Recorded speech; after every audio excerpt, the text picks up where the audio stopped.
3, 2, 1. Hello, everyone. It's been a little while since the last TVR podcast, but here we are, back at it again. We're back. I'm Reese from TVR Zorro. I'm Adam, as usual. I'm just David. He's just David. Yep. If you haven't been able to tell already, I got a new mic, so my voice is probably clearer now than before. Yeah, it's a bit clearer for sure. Alright, awesome. So, we didn't cover August, and we certainly didn't cover the second half of July, because the first half was the 8-year anniversary.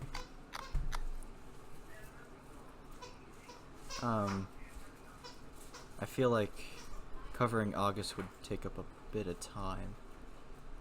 Yeah. Since an album came out that month. That's true. As well as all those other releases. So I think we'll just start with what September has brought us so far. Yeah. I guess that's starting with Heat Wave? Yep. Question mark? Yeah, that's Heat Wave. Heat Wave by Tony Romero is the first one of the month. Yeah. Which I think Adam would know about this by now, has been added to Rocket League. Indeed, yeah. Also, I'm pretty sure Cobra got added, Did it? didn't it? I'm pretty sure I saw it in-game, but I might... I don't No, know. I I don't haven't know. played in a while. Yeah. Adam! What? Yeah. Was Cobra added to Rocket League? Hello? Hello? Hi. Hello. Pop up on screen. What? Look, when I talk, it pops up on screen. Yeah, I know. Oh god, now she's gonna ruin everything. Epic. Power of editing, just cut it out. Not epic. Alright. Wait, was it added to Rocket League? I wasn't listening. I'm pretty sure it did. I'm like 80% sure on that. Okay. Someone might know though. But It might have been, I don't know. I haven't played that game in a long while. Me neither. I haven't played since like last night.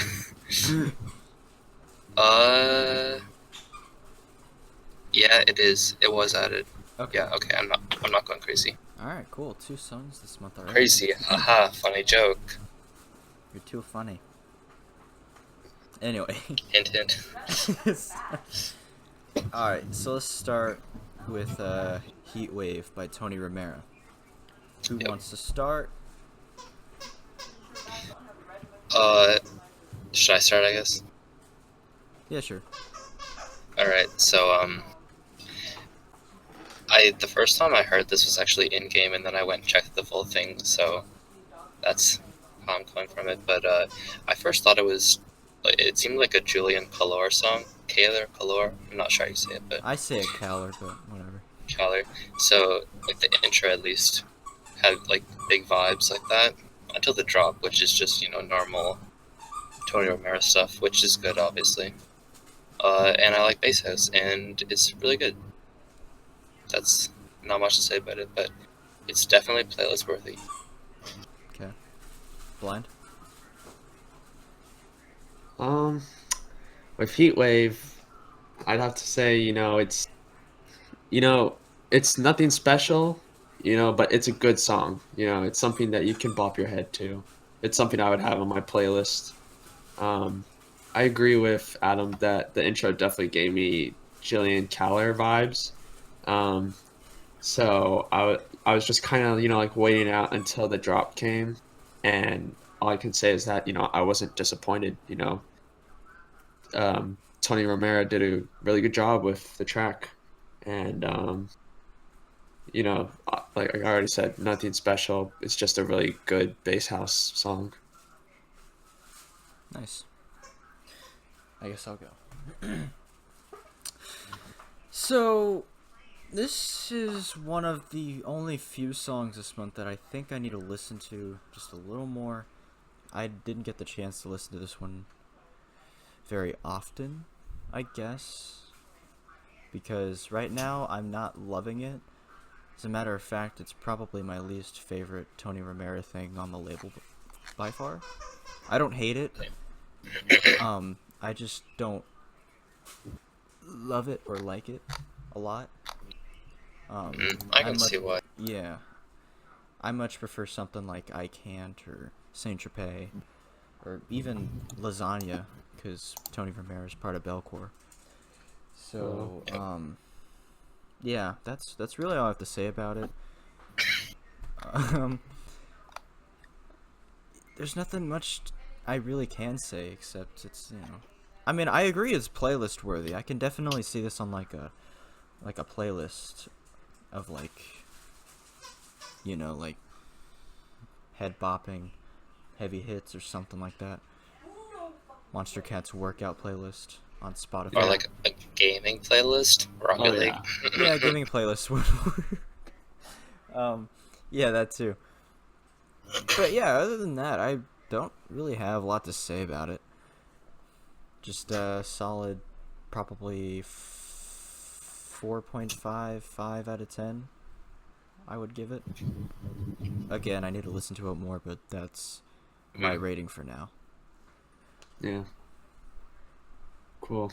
I don't really know what I'd give it, but like around 7.5, I guess. Yeah, I'm gonna give it like a 5.5 out of 10. No. Okay. Yeah. Alright, cool. So we're kind of on the same spectrum, just a tiny bit. Yeah. Yeah. Alright, next one is, what was the next one? Oh yeah, Blink 182 by Half an Orange. Yay, our favorite monster. Our Oh, yeah. favorite artist to diss on. Yay. We've only done it half the time we've done these fucking podcasts. Yep.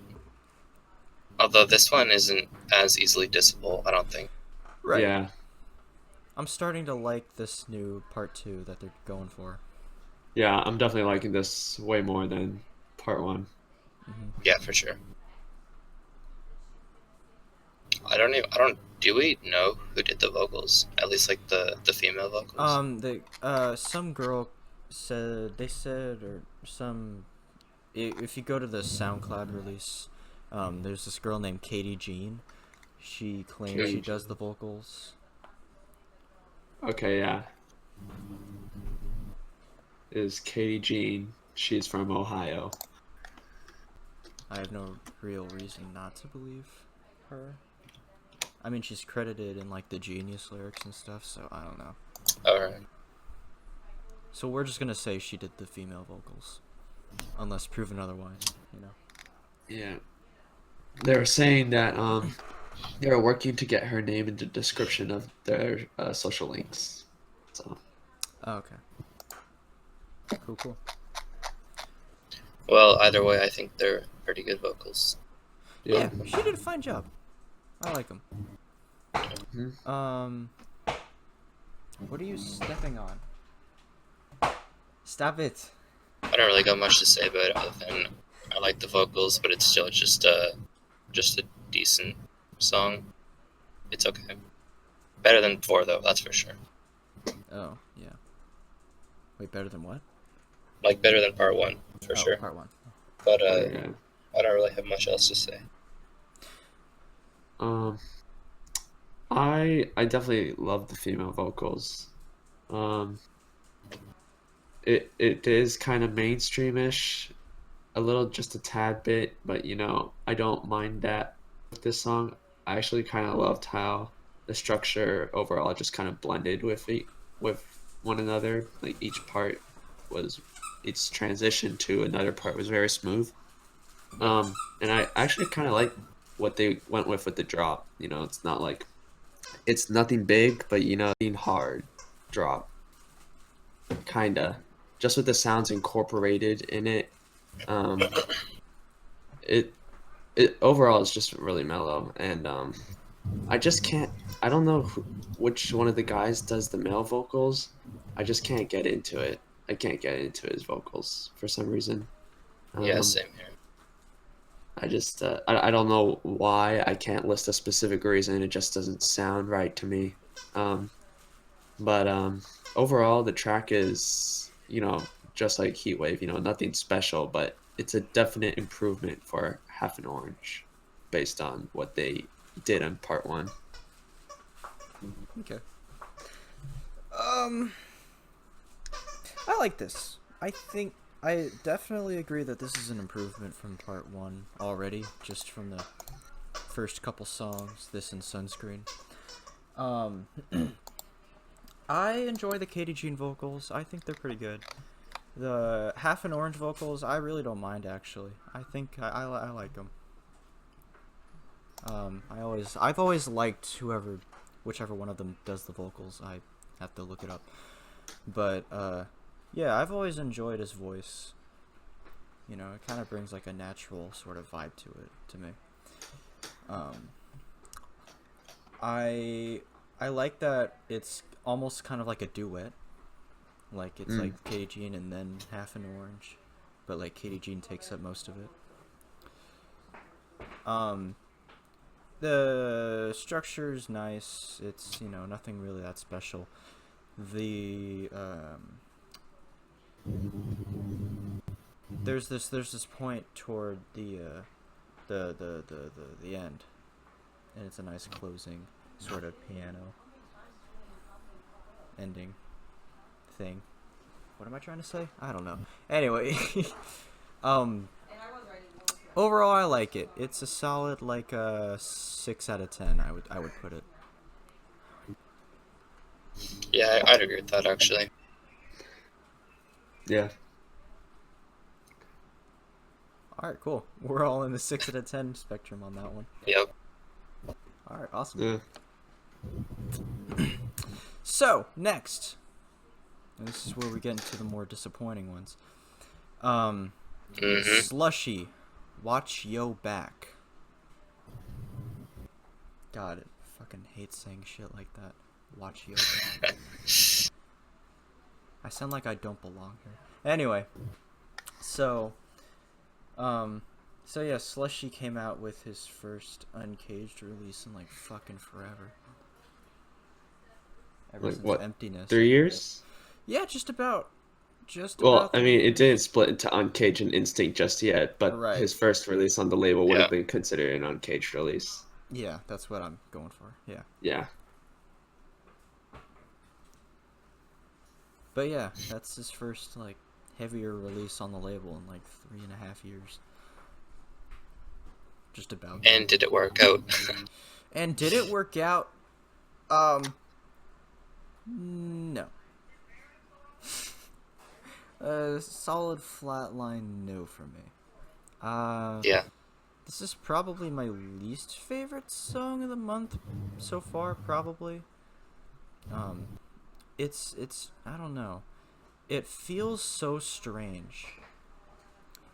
It Kind of like you've been taking on an acid trip. Well, not really. More in the sense that it doesn't feel like Slushy. It That's feels true. like someone else made it. And I'm not saying that's true. I'm just saying that like reference to the video. Oh, but the video, yeah. yeah. Video reminds me of some of Dirty Audio's early work. I was just gonna say that actually. Yeah. And I don't know. It just didn't like his collab with Ricky San. Whatever that fucking song's called. I don't know. I'm not a fan of it. It's a solid like I would almost call it generic. I don't know if I want to put it in that category yet, but I almost want to call it generic. It just doesn't feel like a Slushy song, which is my biggest issue with it. It just feels like something maybe like I don't know, maybe Dyro would make. Or maybe I like thought Nightmare. when I was listening to it, I thought it was very similar to Power by Eptic. A little bit. I can least, yeah. see the similarities there. At least the drop. Yeah, the drop is a little underwhelming in both of those songs. I liked it up until the drop, but not a fan of it, so it kind of kills it for me. Yeah, that's about where I stand on it. So like, that's all I really have to say about it, I guess. I would put it like a 3.5. I'll probably leave it at a 3 out of 10. That's where I'll leave it. Yeah, I'm around the same area actually, like 3 or 4. Okay. Blind. Is he there? Yes. Oh, he is. Oh, I'm sorry. I'm sending my streaks. Hold on. of course. We're in the middle of a podcast, David. I'm sorry. Snapchat first. I'm just kidding. Well, I'm not kidding with the fact Streaks that I'm sending before streaks, geeks. but I get it. okay. I like the. Well, I pretty much like everything except for the drops. Well, like the drops are like okay. They're not horrible, but I do agree that it doesn't feel like slushy. So I would probably give it like a 4 out of 10. Fine. All right. So we're all on So that we're spectrum all as well. very similar, yeah. Yeah. Slushy. By the way, his EP comes out within the next month or so, Cool. gotta get ready for that. Yeah. A little terrified though. What's next after that? Cobra. Cobra's after that. Cobra. Yeah. God, I have to. The compilation artworks they make on Sundays. That's what I have to remind myself of whenever I'm thinking of a week of music. Because the one they had, it was like the 2 skeletons, the one from Heatwave and the one from Watch Your Back. They're sitting at a table, and then like there's a cobra coming out of the shoe. I'm looking at it right now. I'm trying to... Oh, I see. Yeah. That's what I have to remind myself of, because sometimes I forget these songs. Because I've been so busy. Well, out of all of the songs featured in the artwork, I think Cobra is the best one. Yes. Yeah, I would Yes. probably go there. I would probably say so too. I think Cobra has a nice little like, almost sort of what's it called? Arabic vibe to it. Like Yeah. something sort of Yes. similar to like Awa, or something of that sort. It kind of reminds me of like that sort of feeling and vibe and whatnot. And I like that kind of thing. And I think Yeah. Tails and Jules really pulled it off here, really well. And I'd probably give this like a 6, maybe 6.5 out of 10. Well, you know what kind of vibe I got from it? Fire Flower. Fire Flower. Really? Flower. That's a good one. Yeah. I can see That's that. good. And I like that one too, so Yeah, I Yeah. like Fire Flower. But, too. That's a unique one. yeah. I think they're at least similar in the fact that they're both kind of wonky, offbeat stuff going on. But Yeah. Yeah. I'm a big fan of that. So also Tails is just really good in general. Like all of his off-label stuff I listen to. So yeah, of course I'm gonna like it. Tails is an interesting figure. Now, Alright. let me just say. So we have Cobra, right? Oh We have no. Cobra. All right. Released on a Friday. Monster Cat Friday. Okay. Easily the best song of that week. It's been a while since I've liked a really, really good trap song. I like it. Yeah. I don't know where I'm going with this. I'm just kind of improving on the way. But this majestic track named after a majestic snake with two majestic artists on it. I listened to it a first time. When that drop came in, I had a seizure in my seat. Shit. I could not handle the hard hitting beats that it brought to my ears. My ears embraced heaven. I don't know how else to put it. It just was like, whoa. I just really felt that. I can feel the emotion and the head bangingness to this track. Despite its irregular beat, which isn't really made for head banging, I still found myself head banging. It was really weird though, because it was irregular, because the beat's irregular, but you get my point. Yeah. It almost feels like it could have a place on Uncaged, but it probably fits more on Instinct. Yeah, that's what Yeah, I was 'cause- thinking when I first listened to it, but yeah, I think it probably fits just a little more on Instinct. Has a little bit more of a mellow side to it. Yeah. Just a hard, dark song. But anyways, But anyways, There's no angry emotions. there's no right. angry Yeah, emotions. There's no angry emotions. If there was angry emotions, then it'd be Uncaged. Yeah. But That's anyway, sort of the guideline that we've come to expect. Oh yeah. It's filler, right? no, don't call this song filler. It's definitely not filler. This is non-filler. This is anti-filler. Boom. New word. Anti-filler. Anti-filler. Wait, is that actually a word? I'm gonna search it up. Anti-filler. I don't think so. Nope, not a word. I just invented it. Now I'm copywriting it. But anyways, Anyways, I don't think you can copyright a word, but okay. That'd be like me copyrighting the word us. must. You can't do that. Like you can't use the word us unless you know. Yeah, Every time someone uses the word us, you get a royalty pay. for real. But anyways, $1,000 a fucking day. Anyway, this song is a good track. is someone getting beaten in the background? What is that? Oh, that's my sister and her friends. They just came home. Oh, okay. She's having a birthday party, so I might have to move this to my room. Okay. Because there's a bunch of screaming 12-year-olds downstairs, so, Oh, yeah. But yeah, it's real fun. No, I'm gonna lose brain cells tonight. But anyways, Hey, when aren't we? Right.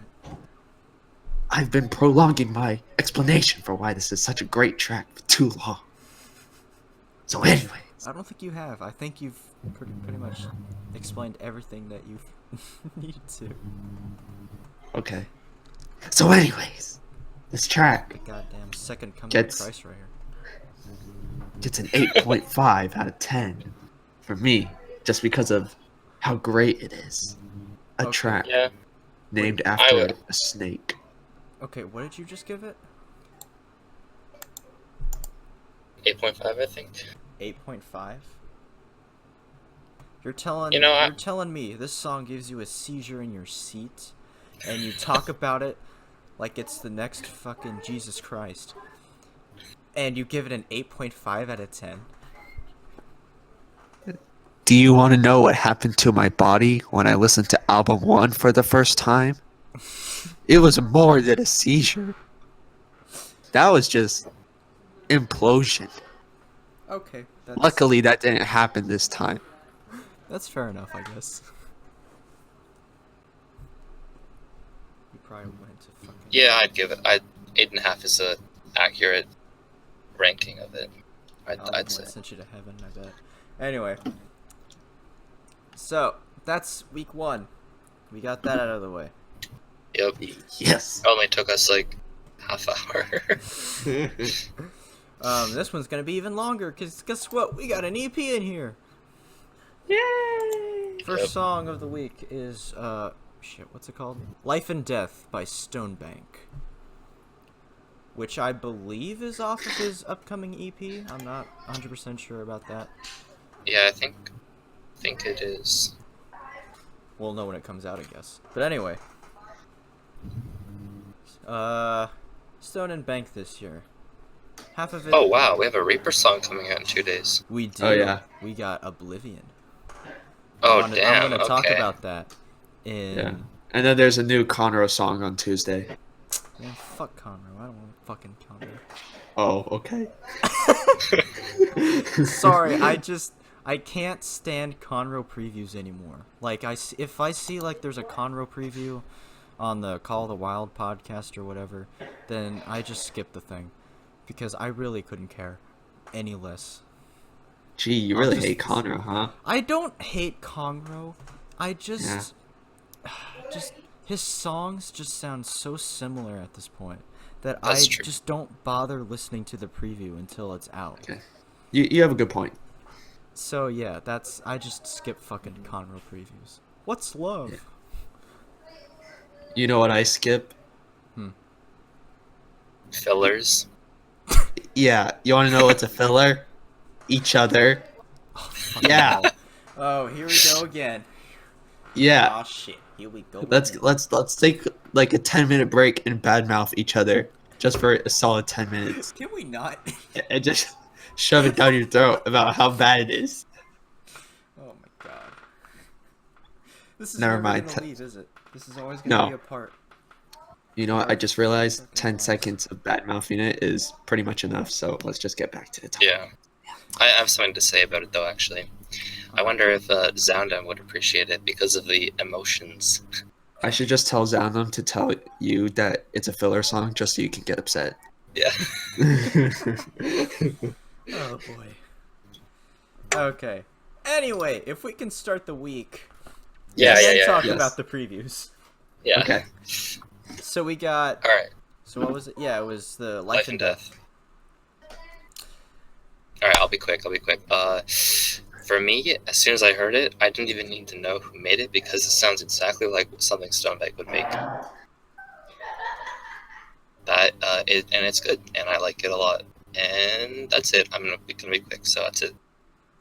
Okay. You blind? I feel it. Oh, did you want to go? No. Good. I'll go after you. Okay. Okay. I feel like, I don't know why, but I feel like this is going to be a really underrated track just for some reason. Oh, definitely. Because Stonebank comes out with a lot of tracks and, you know, very few get like a really, really long spotlight. Yeah. But I actually will go as far to say as this is probably one of his best electro house songs. I personally actually really enjoy it. Like the first drop when it came, like I could not stop myself moving my head. You know, it just kind of got me into the groove. And yeah, I mean, there's not even really much else to say about it. I really like the ambience that he incorporates into his off-drop sections before he intensifies the mood real quick and then gets it into the groovy electro house feelings for you to experience. And that second drop, I mean, the first drop is really good, but that second drop, man, it just kind of hits you like that. Mhm. But other than that, it's a really good song, but I unfortunately feel like it's going to be really underrated and going to be really, really quickly forgotten by the community. Yeah, I can understand where you're coming from there. I really like this one. This is probably one of my favorite ones of the month so far. I really like what Stonebank did here. It's interesting to compare this to the rest of the releases he's had this year, like Crank Up the Dank, The Government, not dropping though. What's it called? Drop Bombs. Yeah, I think that was the other one. Dropping Low. That shit. Yeah, that was like Drop Bombs. 2017. But anyway, I like this song. I really enjoy what he did here. It's probably my favorite one he's done this year so far. Yeah. Same, yeah. It reminds me of like some of the more classic Stonebank songs, like what's the one with damn it, the one that came out after Holding On to Sound. Whatever that was called. With the Mel. Yeah, it reminded me a lot I'm of... not sure. What? I'm not sure. I don't know. Okay. It reminded me a lot of Old Stone Bank. Yeah. Especially songs like Blast of the Past and Oh, yes. oh, what's the one with the what's it called? It's the one off of his Monument EP. That one especially.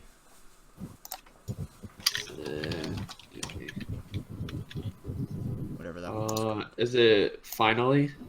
Other one. It was electro. It was on Monster Cat. On the Yeah, channel. is it Oh. Finally? No. Lost Without You, I think. Lost Without You, that's it. Oh, okay. Yeah. I got a lot of vibes from that one too. I can see that.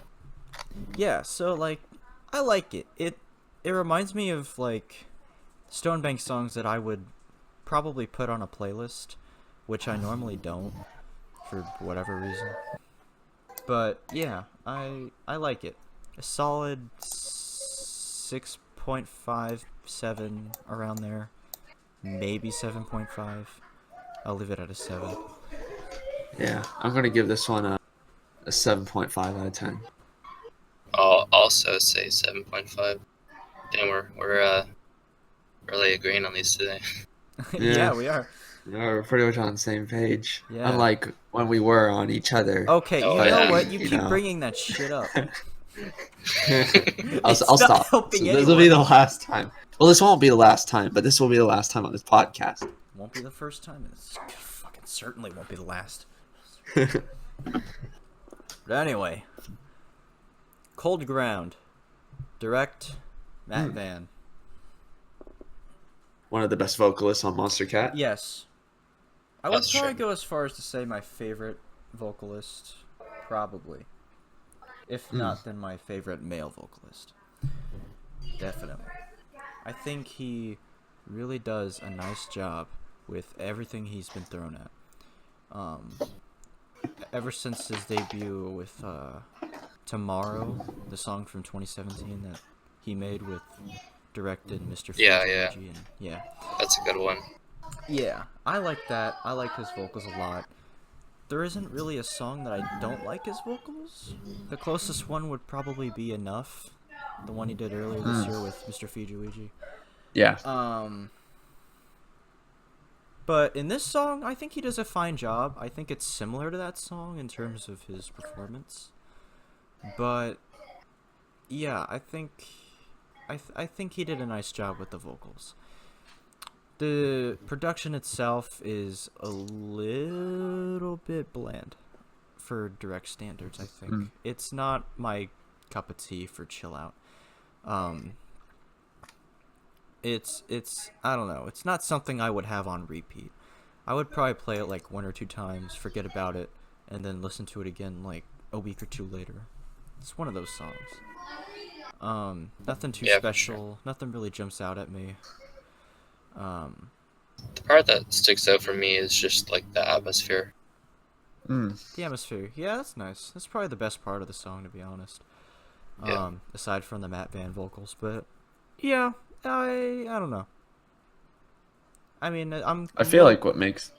Oh, no, I'm sorry, you weren't finished. I was just saying, I'm a little 50-50 on this one. Solid 5, maybe 5.5 out of 10.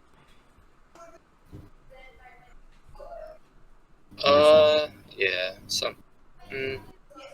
Actually, yeah, 5. Yeah, 5.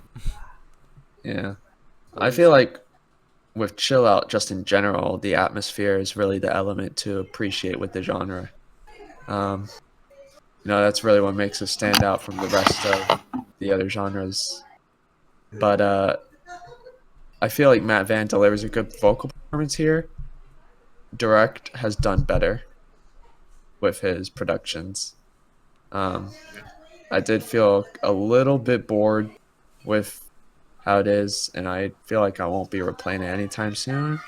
So I'm gonna give it a 4.5 out of 10. Okay. Once again, And oh on my that gosh. spectrum. Hey, I forgot to pick up my books at the library, so I am going to do that. All right, later. Well, yeah. Come on, you gotta go. You gotta be there. What came after that? Bye. Oh yeah, the Aerocord EP. That's right. Yes. We got Oh, the yeah. sound that shook the ground. Or you want to do the sound first, or you're just listening to EP. I'm stupid. I'm stupid. I was quoting the Genton John song, The Meaning. Oh, funny. We shook Oh, the yeah. ground that, or no, we Oh yeah. brought the sound that shook the ground. Fucking weird ass song. I keep seeing those comments in like the release, the sound, like the video. Yeah. And I just like, I'm over here like, look who make the ground shake first. Yeah. If you get what I'm saying, you know. But yeah, anyway. So, Aerocord, the sound EP. We got Tribe 303, the sound, Take Me Away from This Fucking Song, and Burning, featuring Bianca. So, oh yeah, we didn't Well, talk about Take Me Home, did we? I just want to say before we start, I think that your ranking was exactly the same as my ranking. So, Okay. So yeah, same order. Tribe 303. I think with mine, I think I had your 1 and your 2 switched. I had the sound as for my number 1 and Tribe 303 as my second. But yeah, I can understand that. I almost had those flipped too. yeah. I mean, both are really great songs. Yeah. Yeah. It really caught me off It really guard. just depends if you like Psytrance or not. Yeah. Yeah, that's a good element to consider, I guess. Yeah. Like, this EP really caught me off guard, honestly. Like, in probably the best way it could have. Like, I remember when you and I figured it out on Instagram when you said you read the barcode and you saw it was an EP, and we were all freaking out. It was like, oh my gosh, it's gonna be so bad. But then it turned out to be it turned actually out to really be good. like, pretty good. Yeah. Yeah, it really caught me off guard, because, like, because now when I think of Aerocord, I think of this boring, generic, fucking lame-ass, fucking... Egotistical. Yeah, I would probably go that far. Like, Yeah, especially when you watch the player part music video. Oh, Holy yeah. shit. Yeah. He has a pretty big ego now. That's like So it's like when the millionaire makes a music video. He's got like, he's flexing money. He's got all girls around him. He's got like a mansion in the background. oh my gosh. I know, I it's hated so that bad. music video Me so too. much. God, it's so fucking bad. Anyway, Dark times. yeah. It's funny to me too, because I just laugh at this fucking ridiculousness. Trying to be cool and shit. But anyway, thank God that's not on this album. I don't really hate the song, but goddamn, that music video really brought it down. Anyway, so first track, Tribe 303. Thoughts, gosh, yes. opinions. Well, I think based on this, it just goes to show that trap and psytrance go very well together. This can be seen in Bleed Black, if you recall, from Shock One's album, which is very good. I think Shock my One. second favorite. Of course, Run is number 1, obviously, but I think that it does a similar thing to Bleed Black. Although, if I had to pick one or the other, I would choose Bleed Black over Tribe 303. But each have their own ups and downs. Yeah. I love the psytrance part. That's my favorite part. Yeah. Aerocord really went in on that one. I think Oh, I yeah. really appreciated that not only he stepped outside his usual bounds of just trap, but he actually went back to the basics. Like, he kind of went back to the drawing board. he was like, okay, here's what most people don't like. Here's what most people do like. Let's see if I can sort of get what people like about Arrow Chord, or at least the old Arrow Chord. Songs like Surface, For You, Break Them, Boundless. Hell, even Titans with Razahel. He went back, Yes. 4 years, and he was like, okay, let's make a revival of the name Arrow Chord. And that's really what the sound is. The sound is such a heavy inspiration of Surface. It's undeniable that it's pretty much like a Surface VIP almost. Like it's the same structure, same key, same everything. But yeah, this one really, not only did he like go back to the drawing board, but he added freaking psytrance. When's the last time he did that? He infused. Never. Yeah, Yeah. exactly. Never. He infused something he knows how to do, and then incorporates something that is kind of new to him, and I think he did it really well. It works really great, and I think it's a pretty damn good song, especially for modern day Arrow Chord. But Yep. yeah, 7.5 out of 10, maybe 8, maybe. I'd give it an 8 for sure. Epic. Now I can talk. Okay, Blind, what do you got to say? All right, so we have Tribe 303 here, right? And we have Aerocord here, right? And Aerocord has been sucking lately. He's dug himself in a deep hole. He's like, let me try a new direction on music that I actually enjoy. Let me try. And then he to releases straight it. down. And then all his fans are like, bro, you're actual cancer now. And so he's like, oh no, my feelings have been hurt, but not really because I don't really care about what you guys say. Now I'm just going to keep releasing this crappy music. And so he keeps doing so, and he keeps getting bad reception on it. So then he's like, okay, I know what I'll do to please you guys. I'll give you a banger that goes so hard, you'll literally make orgasms while hearing it. And what does he do? He delivers, right? And so we have a preview, Tribe 303. What do I get? Not that, because that's weird, but I'm just feeling it, I'm just feeling the beat. The trap drop is great, and I love how he incorporates psytrance into the song. That's probably my favorite section of the song. With psytrance, it's difficult because it's a very 50-50 genre for me. It's really dependent on how the artist executes it. Like, I'll use Infected Mushroom as an example. I like probably half of their songs, and the other half is just like, it sounds pretty much the same. Another really good psytrance song that I really like is, I don't know if you guys have heard it, but it's Ghost Voices by Virtual Self, which is the alter alias of Porter Robinson. Yeah, Porter. Yep. That's a really good psytrance song. Not a hard-hitting one, but it still falls under that genre. But Tribe 303, it is a great mixture of old Arrow Chord and kind of what he's been doing new lately, which is experimenting with new genres, but none of that dance hall crap or whatever. He actually brings something that his fans are going to enjoy to the table. And also, I want to just hint a little something here. Fowler actually made a comment on the track, and he said, as if the price of a 303 isn't already high enough, after this banger, I'm going to have to remortgage my house to buy one. And so I thought that was funny. And I actually had to search up what a 303 was, and it was actually the sound used for the main lead on the track.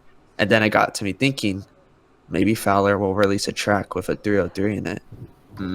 Question mark. That actually might be good.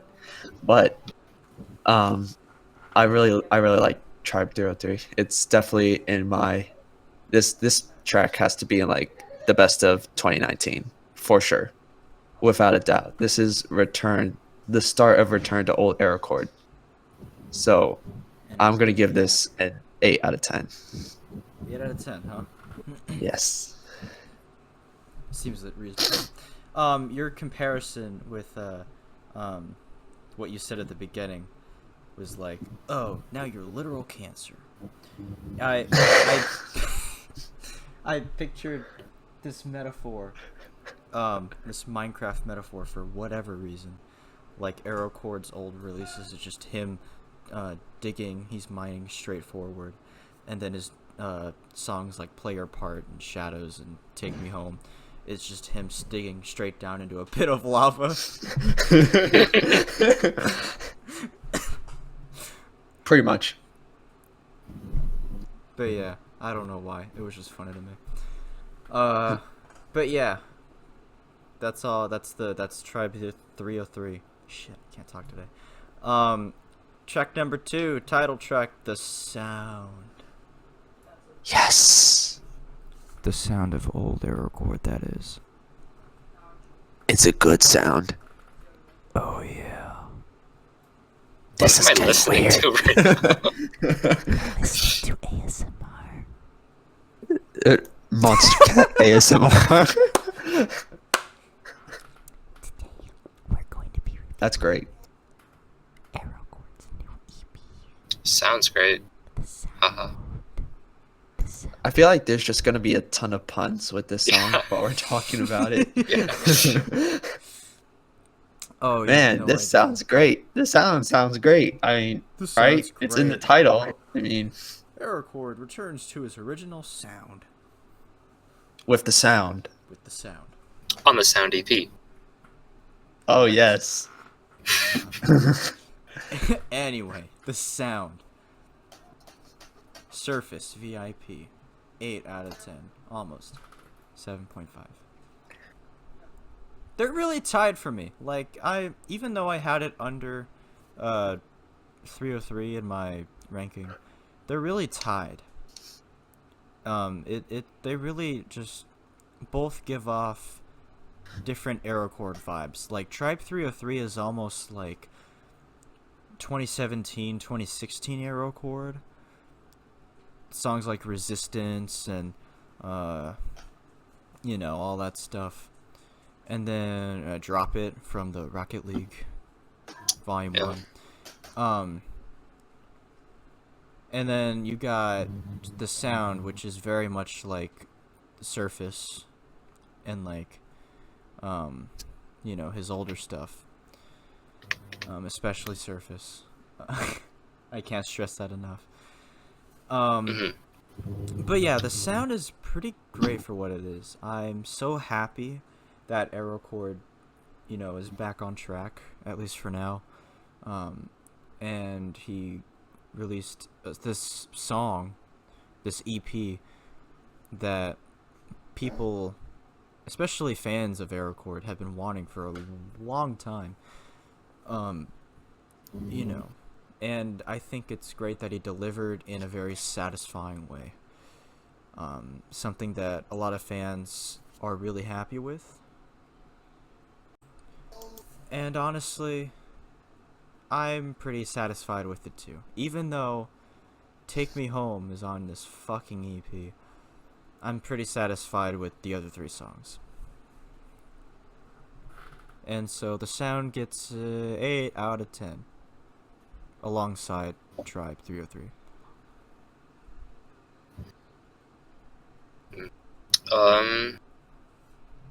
I don't think I would go that far as to say 8. I'd probably make like put it as like a 6 or a 6.5. It's I admire the energy though, and I'm glad he's going back to his old style, but it's nothing that appeals to me entirely. So I'd give it like a 6.5-ish. Okay. Blind? The Sound on Sound EP. Okay. Sounds beautiful.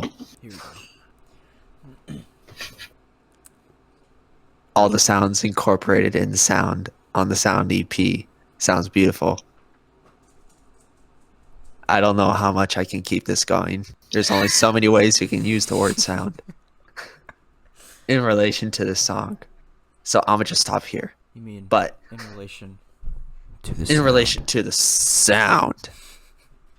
We're so fucking dumb. Anyway. So, Anyway. do we want to talk... Alright, I'm going to ask this. Because I think we're all in agree.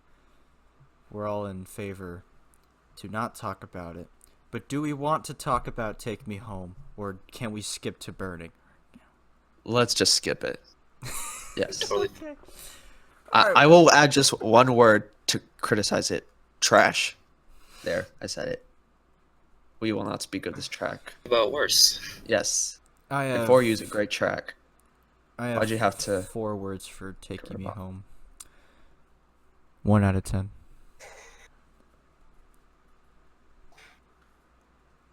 I'm lagging. I'm just gonna. Oh no. Yep. Oh yay.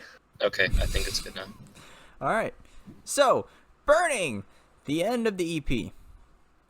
Yay, let's just skip my explanation. That's great. Okay.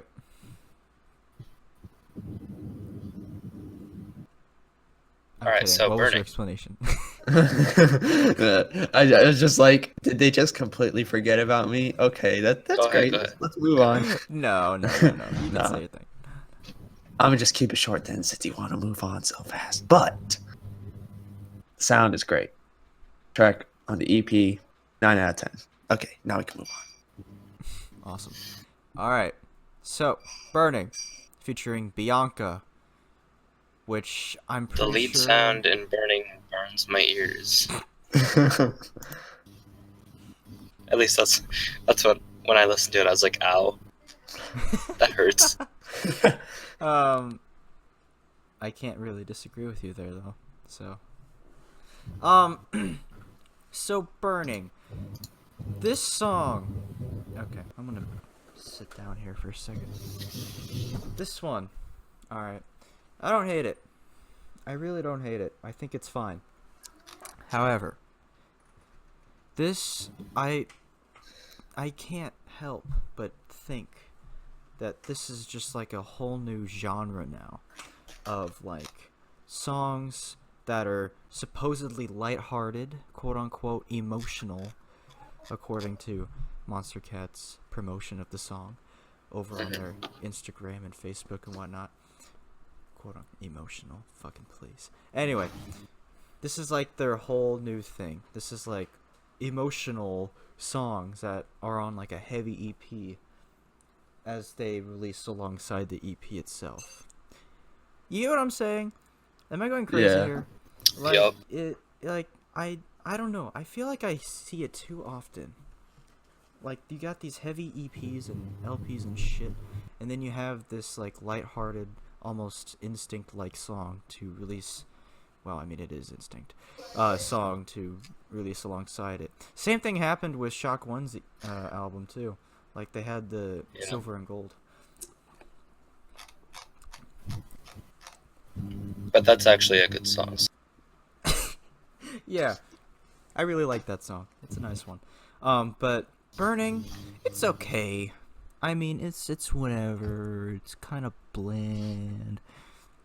It's just a filler. It's like Really? the perfect in between for Aerocore. Fucking filler. The perfect in between new and old Aerocore. Well, I thought you were going to say the perfect in between for this EP, and I was about to say, isn't this the last track on there? no. Oh, no. Okay. Good. I'm not that dumb. Okay. Just making sure. Anyway, freaking yeah. Vocals or whatever, they're fine. I think this is the same Bianca from the Kiro song last year. Take Me Down. Oh, Yeah. Take Me Down? Yeah, I think that's what it's called, right? Take Me Down. I'm pretty sure it's called Take. Well, I Uncaged know they have a 25. song called Take Me Down. Oh, yeah, it's the same one. Yeah, it is. Okay. That's what I thought. But yeah. It's a standard. I don't really have a lot to say about it. I mean, the lead sound's not very great. Um, it is if you're fucking Lucifer, but I mean, you know, the devil can like bad sounds, right? So I'd put it at probably like a 5, maybe 4.5, but I'm feeling generous today, so 5 out of 10. I'd probably go 4. It's just not. Great. Okay. So we have Burning, right? Oh god. It has. Okay, I'm just gonna stop with this intro. I can't keep it up. It's too much. I can't do it. Well, you can do it Basically, for the next song when we flame each other again. oh yay. I'll do it for that. Yeah. I'll just say this. Burning made me want to burn my ears because I cannot believe I listened to two great Arrow Chord songs in a row, and then I listened to Burning. And I'm like, yeah, that's how I was like, I can't even make a sound because I'm so appalled by what is entering into my eardrums and is being processed by my brain, and my brain cells are dying, and I'm trying to process, is this worse than Take Me Home or not? And then I remember Take Me Home is just a ripoff For You, and that's not cool because For You is a good song. Mhm. And then you just try to rip it off and just try to make a low budget version of it and then make profit off of it. I don't think so. So that's why Burning gets a 3 out of 10. And Take Me Home takes a 0.1 out of 10 because it's bad, but it's not worse than each other, which will always and forever will be my own one and only 0 out of 10. It has to be. It's It the has only to one. be the only one that can hold that title. We'll find something that's worse. I can guarantee you. Really, I name one song worse. Well, not right now. You have 5 seconds.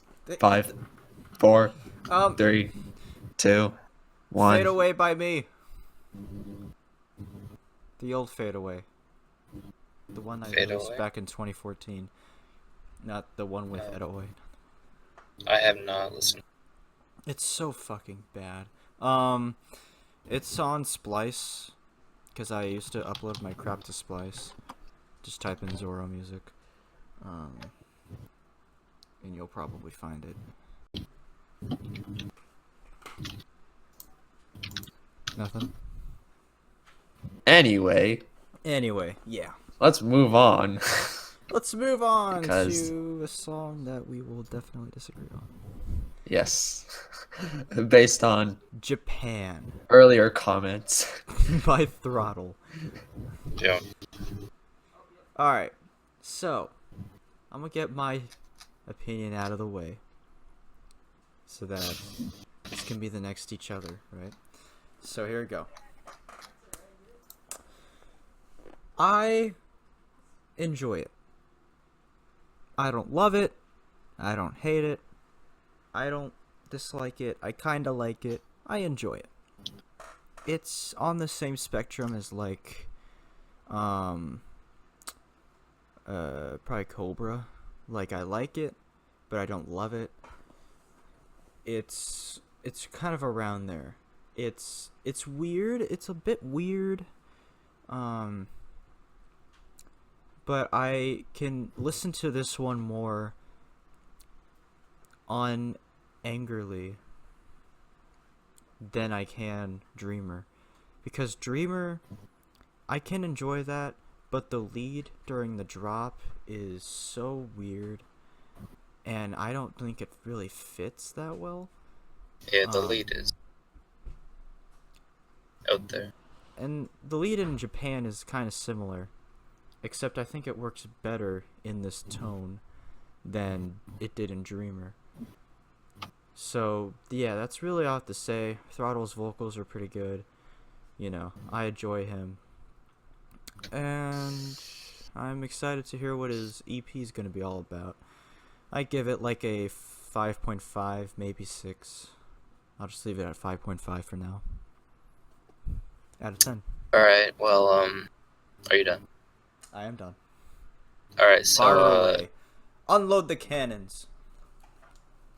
I actually think that I prefer Dreamer to Japan.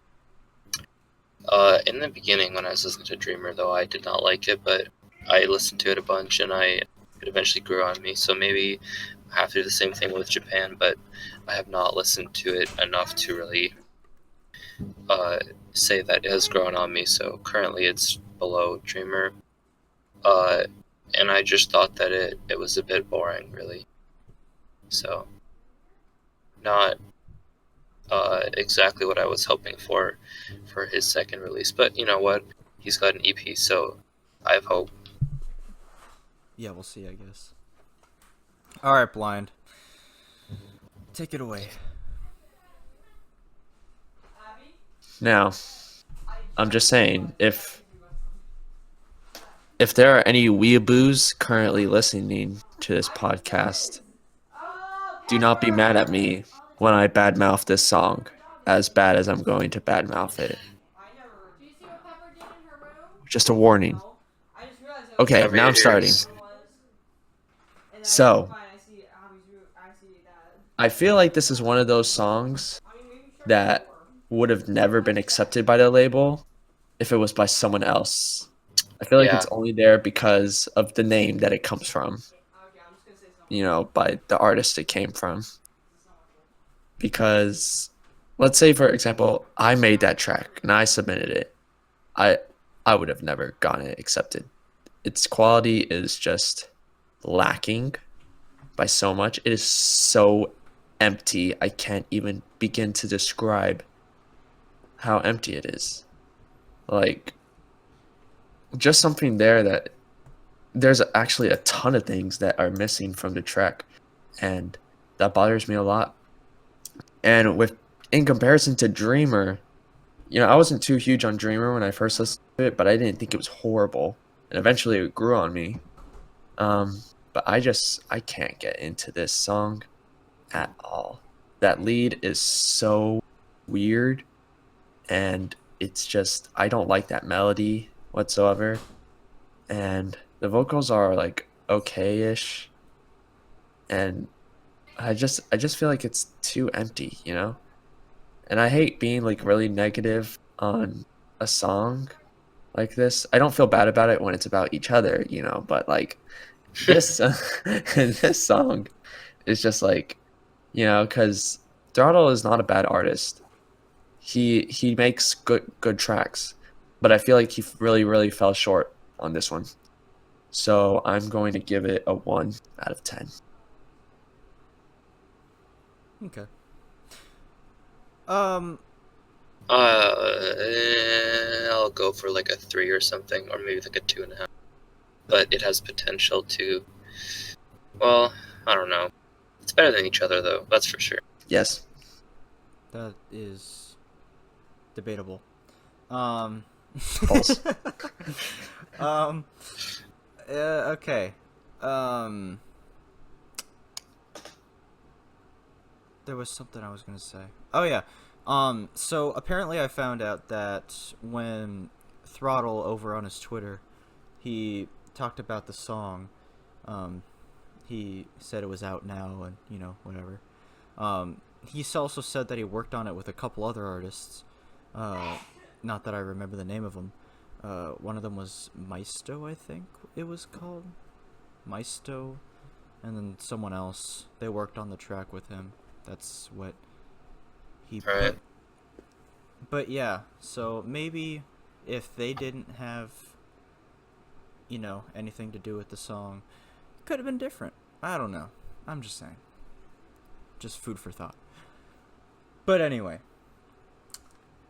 now that we're done with the couple weeks, we can move on to the podcast previews. Yeah. The only one I haven't heard was the Conroe run, because reasons. Yes. And we got a few. We got Oblivion by Reaper, who's currently beginning to be one of my favorite artists right now. And then we have God, what was the other one? There was one other one. I don't remember what it was. Was it Eptic? No, it wasn't Epic. It Because was. I see that Eptic has a song next week. Does he? Well, Yeah, Violence, I think.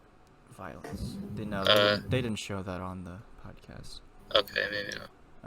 They showed something else. It was Reaper, Conroe. They previewed Japan.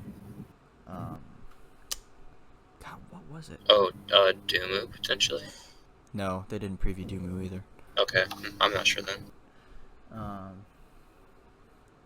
There's still that ID. There was an ID that came out last month, and we still have yet to get that in full.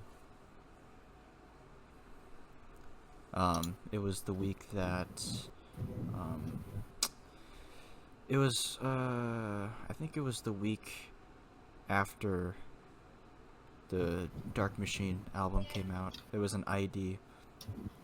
A lot of people were saying it was the boss fight and Clock Vice collab.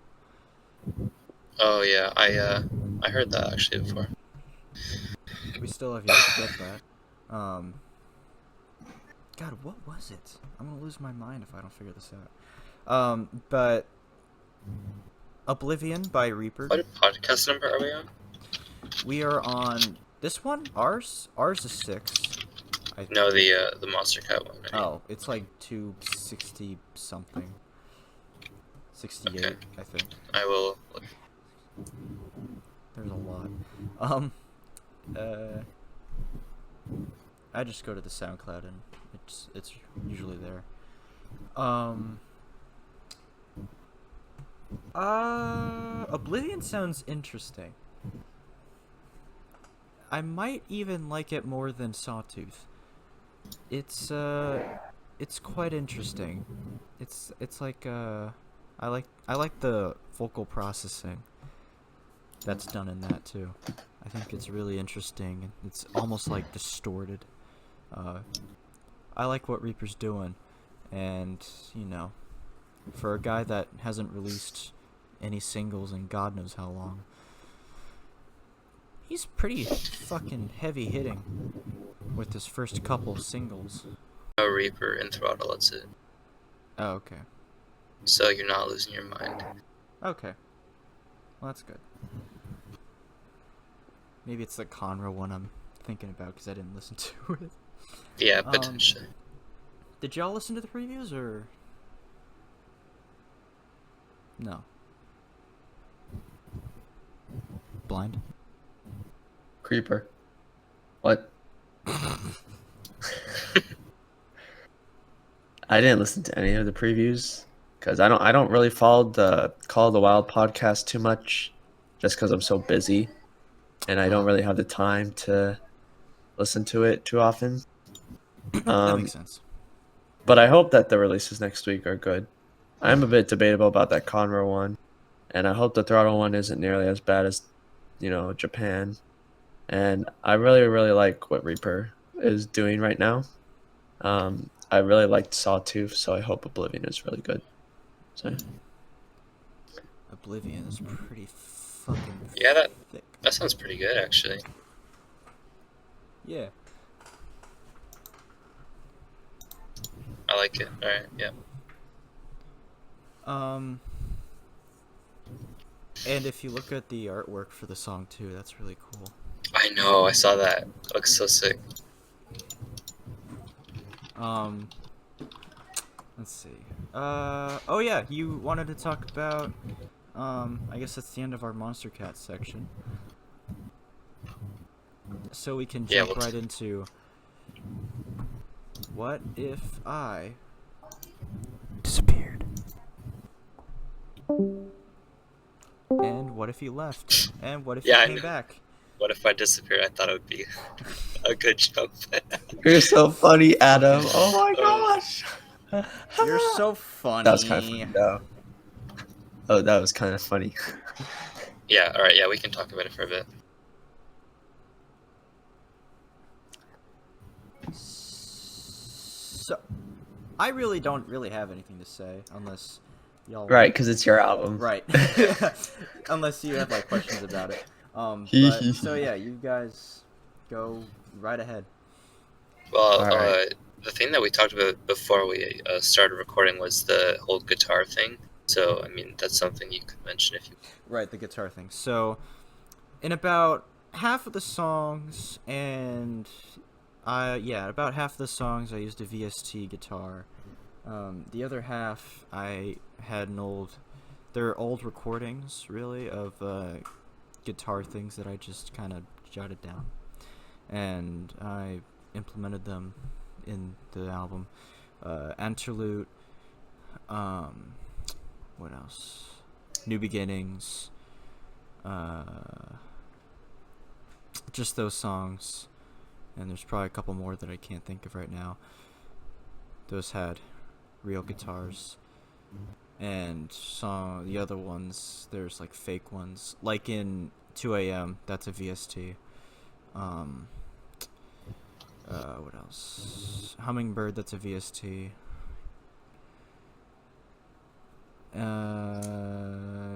Why can't I think of it? It's my thing. Why can't I think of it? Pedal Glider. Pedal Glider, I believe I'm pretty sure it's real. It's not exactly. I'll get into that later on. But yeah, about half of the guitars were VSTs, the other half were as real as they can be. Acoustic, to be specific.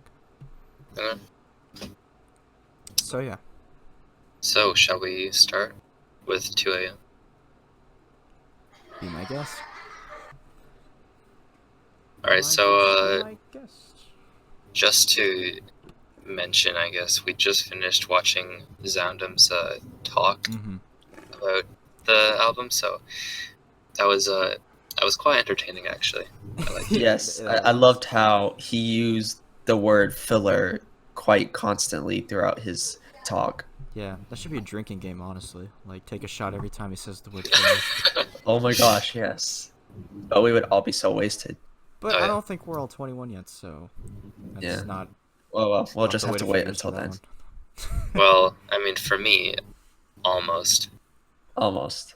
Not Technically, I could drive to Quebec, and it would be legal. That's true. But, you know, Canadian things. Anyway. Yeah. Damn you Canadians. Yeah. Yeah, damn. But Ontario is still 19, so RIP. Yeah, us Americans only. We have the 21 age limit, so.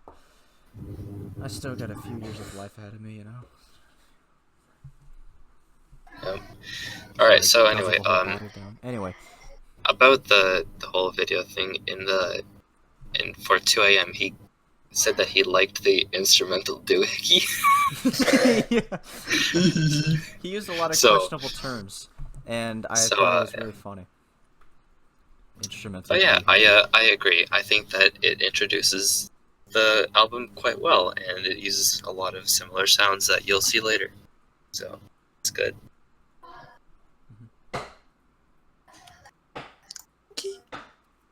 You got anything to add to that? Well, Oh yeah, it's your least favorite song of the album, isn't it? yes, it's on the bottom of my list. I really don't want to bad talk it because I don't want to hurt your feelings. No, go ahead. I don't mind. Okay, it's absolute trash. No, I'm just joking. You didn't have to start it off like that. Shit. I don't think it's trash. I think it's just with my personal taste, your sound is something that I found really unique compared to my other producer friends. And it's something that took me a while to get used to. And I think I'm still getting adjusted to it. But 2 a.m. 2 a.m. is it's a definite embracement of what your sound is, and it's a good intro to what the album is about. But um, it just I kind of just lose interest in it. Like it doesn't really keep me um really pulling me into the atmosphere of the track. It's I don't really know how else to describe it. It just feels like it's missing a lot of things. Um, it's dependent on very few instruments, which I guess it can work for an intro.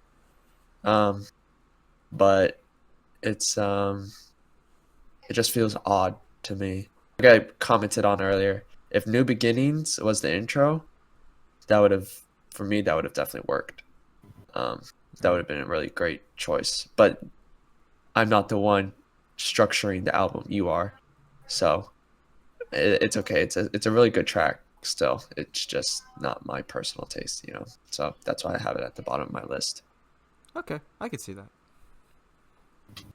Speaking of which, New Beginnings.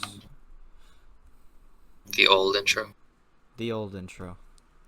Probably I should have went with that one, since from what I hear it's the better route to go. But anyways,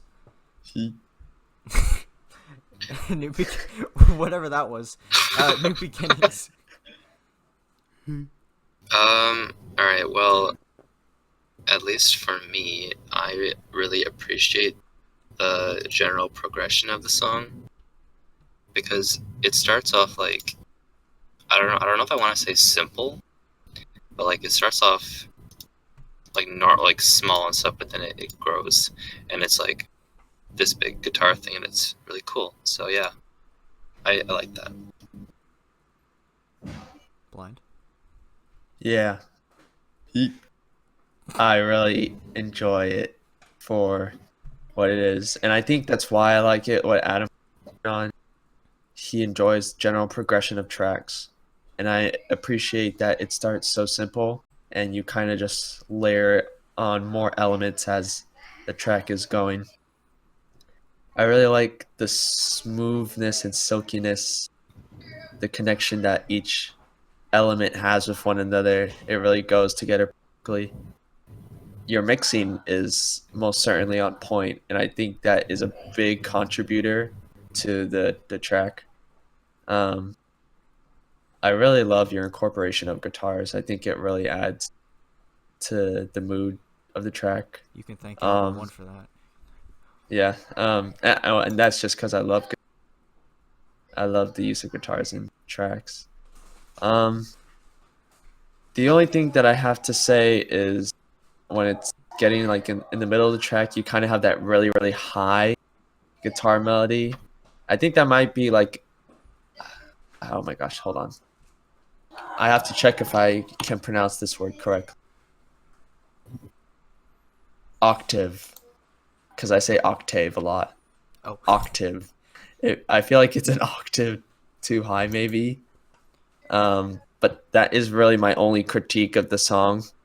Otherwise, it really, really does work as an intro, and I really appreciate it for what it is. Everything from the beginning to the end, and I have that as number 10 on my list. So pretty good. All right. Awesome. I only made a top 5, so if there's a song in the top 5, I'll mention it. But if not, I won't. Okay. All right. Next track is Hummingbird. This is also one of your least favorites, Blind. So you can start this. Oh, off. really? You want me to start off? Yeah, go ahead. Okay. Well, we have Hummingbird, right? One of my favorite birds. Oh boy. Because it's one of San Holo's favorite birds. I don't know why I like it, just because he likes it, but yeah.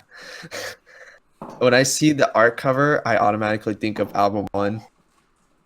And so I'm just like, oh, that's cool. Can't imagine. Then I hear the track, and I'm like, oh, you know? Nothing bad about it. I appreciate the effort that went into it. I'm not huge on that melody at all. I don't like it that well, and um, the percussion with the melody just feels a little odd. Like I feel like you maybe made the percussion just a bit too loud on that. Um, and yeah, the only part that I can appreciate the song for is the bridge, which starts at 1 minute and 22 seconds, I think, and it lasts until You counted? um, I'm touched. 2 minutes and 7 seconds, I think. But that's the only section of the song that I really love because I love that the melody changes. I really love the chords. I kind of like the lo-fi element that it kind of has, and just like those little touches you added to create atmosphere within that section as it's building up. That's the really only part that I like about it. And I wish it stayed like that, but then you switched back to that melody, and I was like, oh no. Um, but I mean, that's just my personal taste again, you know. It's your tracks, and I have to appreciate the effort that you put into it, or and into the album as a whole, because it's really great what you have created. Um, I just didn't appreciate the song as much as I wanted to, and I could only really enjoy that bridge that you incorporated, which is a great section. Um, and so for that reason, I have it as 16 on my list. Second element. Oof. All right. Well, I'm like the exact opposite. uh, I'm a big fan of the melody and the drop, and I think that's my favorite part. And the bridge is my least favorite part. Oh my gosh. Oh wow. I Oh. know. Oh. Oh. So, We I got have some it in my tea top here. 5. It's fifth place for me. I'm a super big fan of Number it. five. It's a Your top classic. 5. Yep, number 5. The drop is super catchy. I love the beat. Hi-hat's going. That's when everything comes in. It's like, oh yeah, oh yeah. So yeah, great song. I don't know if this was a little too obvious or not, but the structure of that was very much based off of Brighter Days, off of the That's what I thought. album one. Yeah, it was very Yeah, much. that's what I thought. Yeah. And the bridge kind of sounded like the bridge in Go Back in Time to Yeah. me. Yeah, So you're even absolutely correct. from the title to the picture to the structure, I was like, this is album 1 influenced. Yeah, I had a lot of people say that in the comments too, like the Yeah. guy wrote inspired by album 1 and crossed it off. Inspired by only the best album ever created in the entire universe. Yeah. Yeah. Nothing wrong with that, right? Yeah, no wrong with that. Yeah. Anyway, so we good on Hummingbird? Yep. Yeah.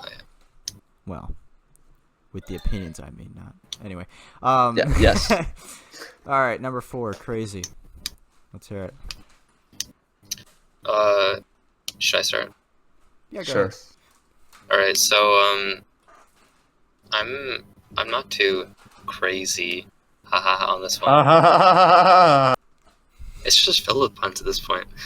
God damn it. I feel like it's good in the way that it fits in the album well, but because it is a similar style to most of the other songs, I feel like those other songs just do it better. Like, I'd say that Hummingbird is just a better version of Crazy. But then that's always my opinion, so yeah, that's all I gotta say about it. Okay.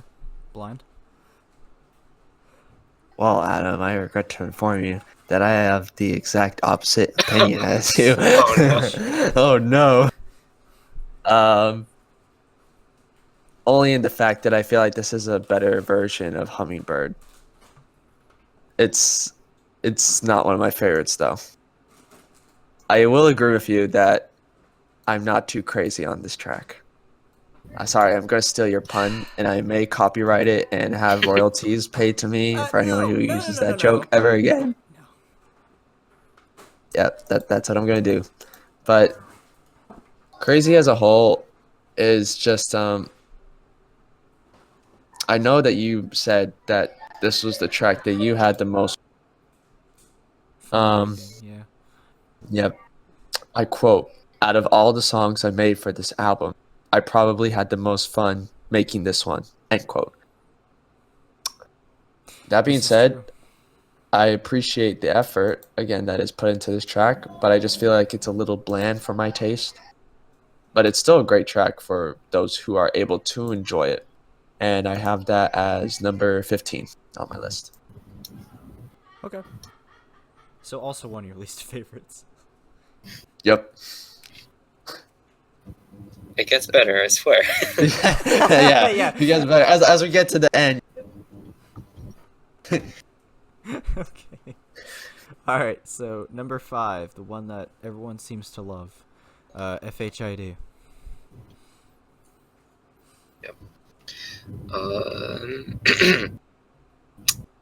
Yeah, it's a bop. It's I like it. It's in my top 5. It is. Do you guys want to guess what I have it? So it's not Number- 5th, but it's my top 4 somewhere. Number 4. You think 4? Yeah, it's 4. So guessing skills. so yeah, I really like the energy in this song, and I think you should do more Future Host songs because it's great. I love it. Okay. Blind. Bop time. It's bop time. That's all I can say. It's bop time. It's Bop time. It's bop time. Bop time. I am copywriting that term because I'm pretty sure no one What has is ever it with used you it. in copywriting terms? Because Don't you just I have to need the subscribe? money. I'm broke. I don't have a job. I'm broke. I want to do things in my life. Bop. Oh. Hey, you can't trademark that. That's Too fine. late. Oh, Too late. crap. I'll never forgive you, Adam. I'm just playing. Anyways, Future House ID. Pretty great. Pretty great track. And I agree that you need to do more Future House in the future. Haha, see what I did there? Ha ha ha ha. You're too funny. You should make some Can more it Future also House. be in a house, or do I have to be outdoors? I was just about to say that. You should make more Future House in the future a in your house. Which is a future house. Because it's a house in the future. House. Yeah, yeah, yeah. Yeah. I'll keep that in mind then. But I mean the drop is just great. It gets me into bop time, and the off drop sections are great too. It's just really groovy as a whole. All I can really say about it, groovy, and that's why I have it as number 5 on my list. Boom, Okay. bop time. All right. So, FHID is in your top 5 for both of y'all. Yep. Yeah. The one song that I ironically couldn't think of a name for, so I just called it Future House. I couldn't come And up I with a thought, name, so I called it This Future House seems unique ID. enough, I guess. Just call it Bob time. Yes. That way I could get paid. Oh wait, no, but Adam already trademarked it. Damn you, Adam. Oh. All right. What's next? Love Story, Yep. A classic. a classic. That's a bold statement. All right. Let's hear your side. I think of it's a it, classic. Adam. Well, comparing it to the chill mix and what we listened to in Zoundum's video, I think that Let me guess. Filler. it's I don't think it's filler actually. I think it's one of the more standout songs. Oh, okay. It's not in my top 5 per se, but it still is a quintessential song for the album. Ooh, Wow. Because that's a big. without it, I don't think it would. The album wouldn't be what it is. It incorporates like a lot of sounds that you see in every other song, but it combines them in a way that it just works. So it's probably like 6 or 7. It's not far off my top 5. So yeah, it's a great one. Okay. Blind. Yeah. I do agree with Adam that the album wouldn't feel complete. It's kind of like one of those bringing together songs. It like brings the whole album together. You know, every sound used in it can be found in, Like the glue that holds the team and together. so yeah. All right. I mean, it's a good song for what it is. My only issue is that the percussion may be just a bit too loud. Yeah, too loud. And the only drop that I really enjoy out of the entire thing is the very last one at the end. Hmm. Like, You I can just thank Travis Scott for that one actually. oh Because well, I that's- will thank my man Travis Scott. Here, let me text him on Instagram. Okay, Because that's how guys. Sicko Mode ended, and that's kind of what I pulled it from. So yeah. All right. Alright, Let's see. let's Travis see. Scott. Travis. Scott. Hey Travis. Thanks Summer's down, for freezing influencing my boy Winter's here. in producing a dope last drop in his song. He took inspiration from Sicko Mode, and that's what made his song good. I mean, relatively speaking. Because it's by you, Travis. Thank you for what you have done for this country. Fucking hell. Anyway, No, I'm not going to type that. I'm not a freshman. Disgusting freshies. I'm not a freshman. Freshman. Have a good day. Get out of here. And it is sent. All right.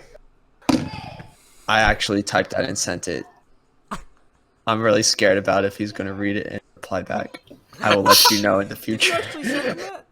Yeah. That's great. That's I so did. great. God. Here, I'll send you a screenshot of it. Oh shit. Okay, yo, I'm sending it to Discord right now. Hold on. Okay. Oh yeah, that's something we never really talked about like further. But like My making God. a general Discord He that we actually can did invite it. people to. This motherfucker. Look at that. Nice. Because it's by Great you, grammar. Travis. He Thank took inspiration Sicko Mode. you. Fucking hell. Anyway. Anyways, Great. Now I'm scared Um, that he's gonna hunt me down and be like, well, at least they didn't reveal your name. at least. Anyway. But anyways, it's a good song. I really enjoy it. I have it as number 11 on my list. So yeah, Okay, so that's like toward the middle. yeah. Next song is "Walk in the Park." According to Zoundum, the downgrading of the album. The downgrading of the album. Yep. And then the uprising, that is Love Story Chill Mix. But we'll talk about that later. So, Walk in the Park. Thoughts, opinions? Well, I Adam, I go. can kind of see why he would think it's a bit of a downgrade, but it's just because it's like a bit of an interlude, I guess, right? It's just Yeah. like a. It's You not. can call It's it not. that. I don't know if it's really meant to be an interlude, but it seems kind of like that. It was. It's just- It was kind of just like a short piece that I just kind of felt like making. Like I had the Yeah. idea in my head, inspiration pulled from, you know the game Earthbound. Yeah. A lot of that, the Four-Side theme from that game, I pulled inspiration from. which was also the inspiration for Pollyanna earlier this year, except this one's significantly less. But yeah, I just kind of like had a thought of Earthbound in my head while I was making that, and I was like, you know what? I could probably see this in like a happy town place in a video game or something. And I just kind of like went off of that. Not really. I didn't really aim to make it like a full-fledged track. I just kind of like I made it because it was more or less cathartic for me. But yeah. All right, yeah. Well, That's I've said my part, so you can go ahead. yes, I will. Thank you, Adam, who stole my bop time.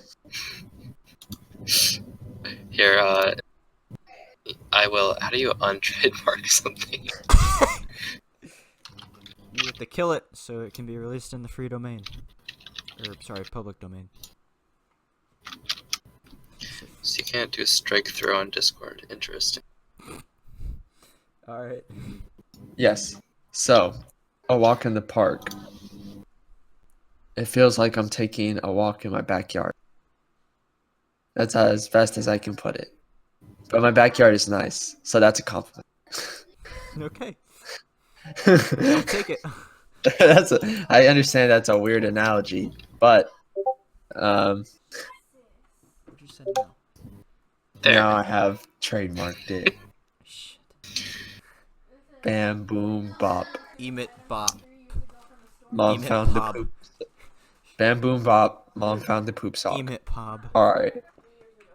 All right. What was the song that Zandam said reminds him of his grandma's house? Interlude. Okay. Anyways, Okay, a walk in the we're not park. quite there. Yeah. One more thing that I have to add about Walk in the Park. There's a song of the same name by Alejandro Paravosky. I believe that's how you pronounce his name. It's from the movie The Holy Mountain.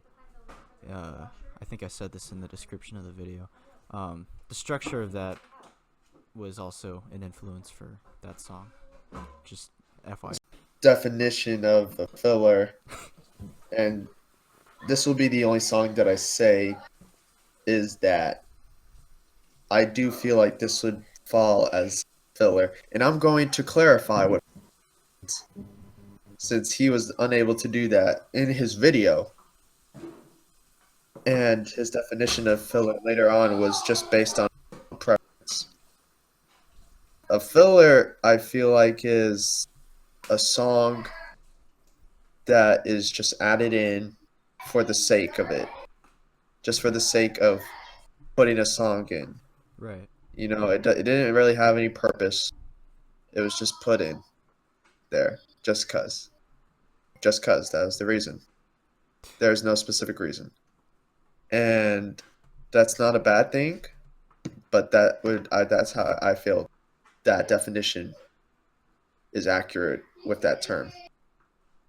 But it's not a bad song, it just is, Doesn't have that much of a purpose. yeah, it's just kind of there. If you get what I mean. Yeah, I get you. So I mean, I can't really disagree with you there. yeah. So I have it as number, where? Oh wow, oopsie! I have it as number 9 on my list. Huh? Time to bring it down. No. I finalized my list. I did. All right. Yeah. Great. So, pedal glider. Yeah. One more thing The- to add to. Sorry. One more thing. Oh to yeah, add yeah, to no, Walk in the that's Park. alright. It was really the big purpose for that one was just to make a transition from that to pedal glider. So yeah, that's all I have to say. So I guess that makes sense. Yeah. all right. Well, now it serves a purpose. Anyway, pedal glider. Well, What's the start? evidently it's a Mario Kart song, even though it's not. Who is it making but- that sound? Is that you, Blind?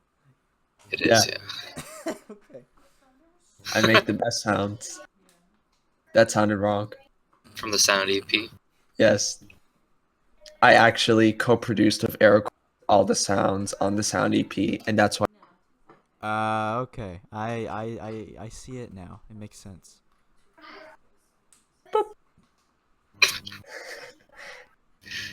Anyway, so yeah, it's I'm actually curious on like how did you exactly make the remix? Like, did you like did you get the MIDI from somewhere, or like did you do it by ear, or like how'd that work? Okay, so it's yes, most of it is by ear. I I listened to the original pedal glider from, well, not really the original one, but the Super Smash Brothers sort of remake for their games. Uh, and I took that, I put it in my thing, and I pitch shifted the entire song until I reached a point where I thought this sounds, a little bit more tailored to my sound, in a sense. Yeah, I agree. So I took that and I tried recreating what I could, and the rest was just the song itself in that pitch shift. So things like the guitar and the piano bits, the drums, you know, some of that was, pretty much all of that was my recreation, and then the rest was just the song itself in place of that. So, in a sense, it's a mixture of using the original song and recreations, if that makes sense.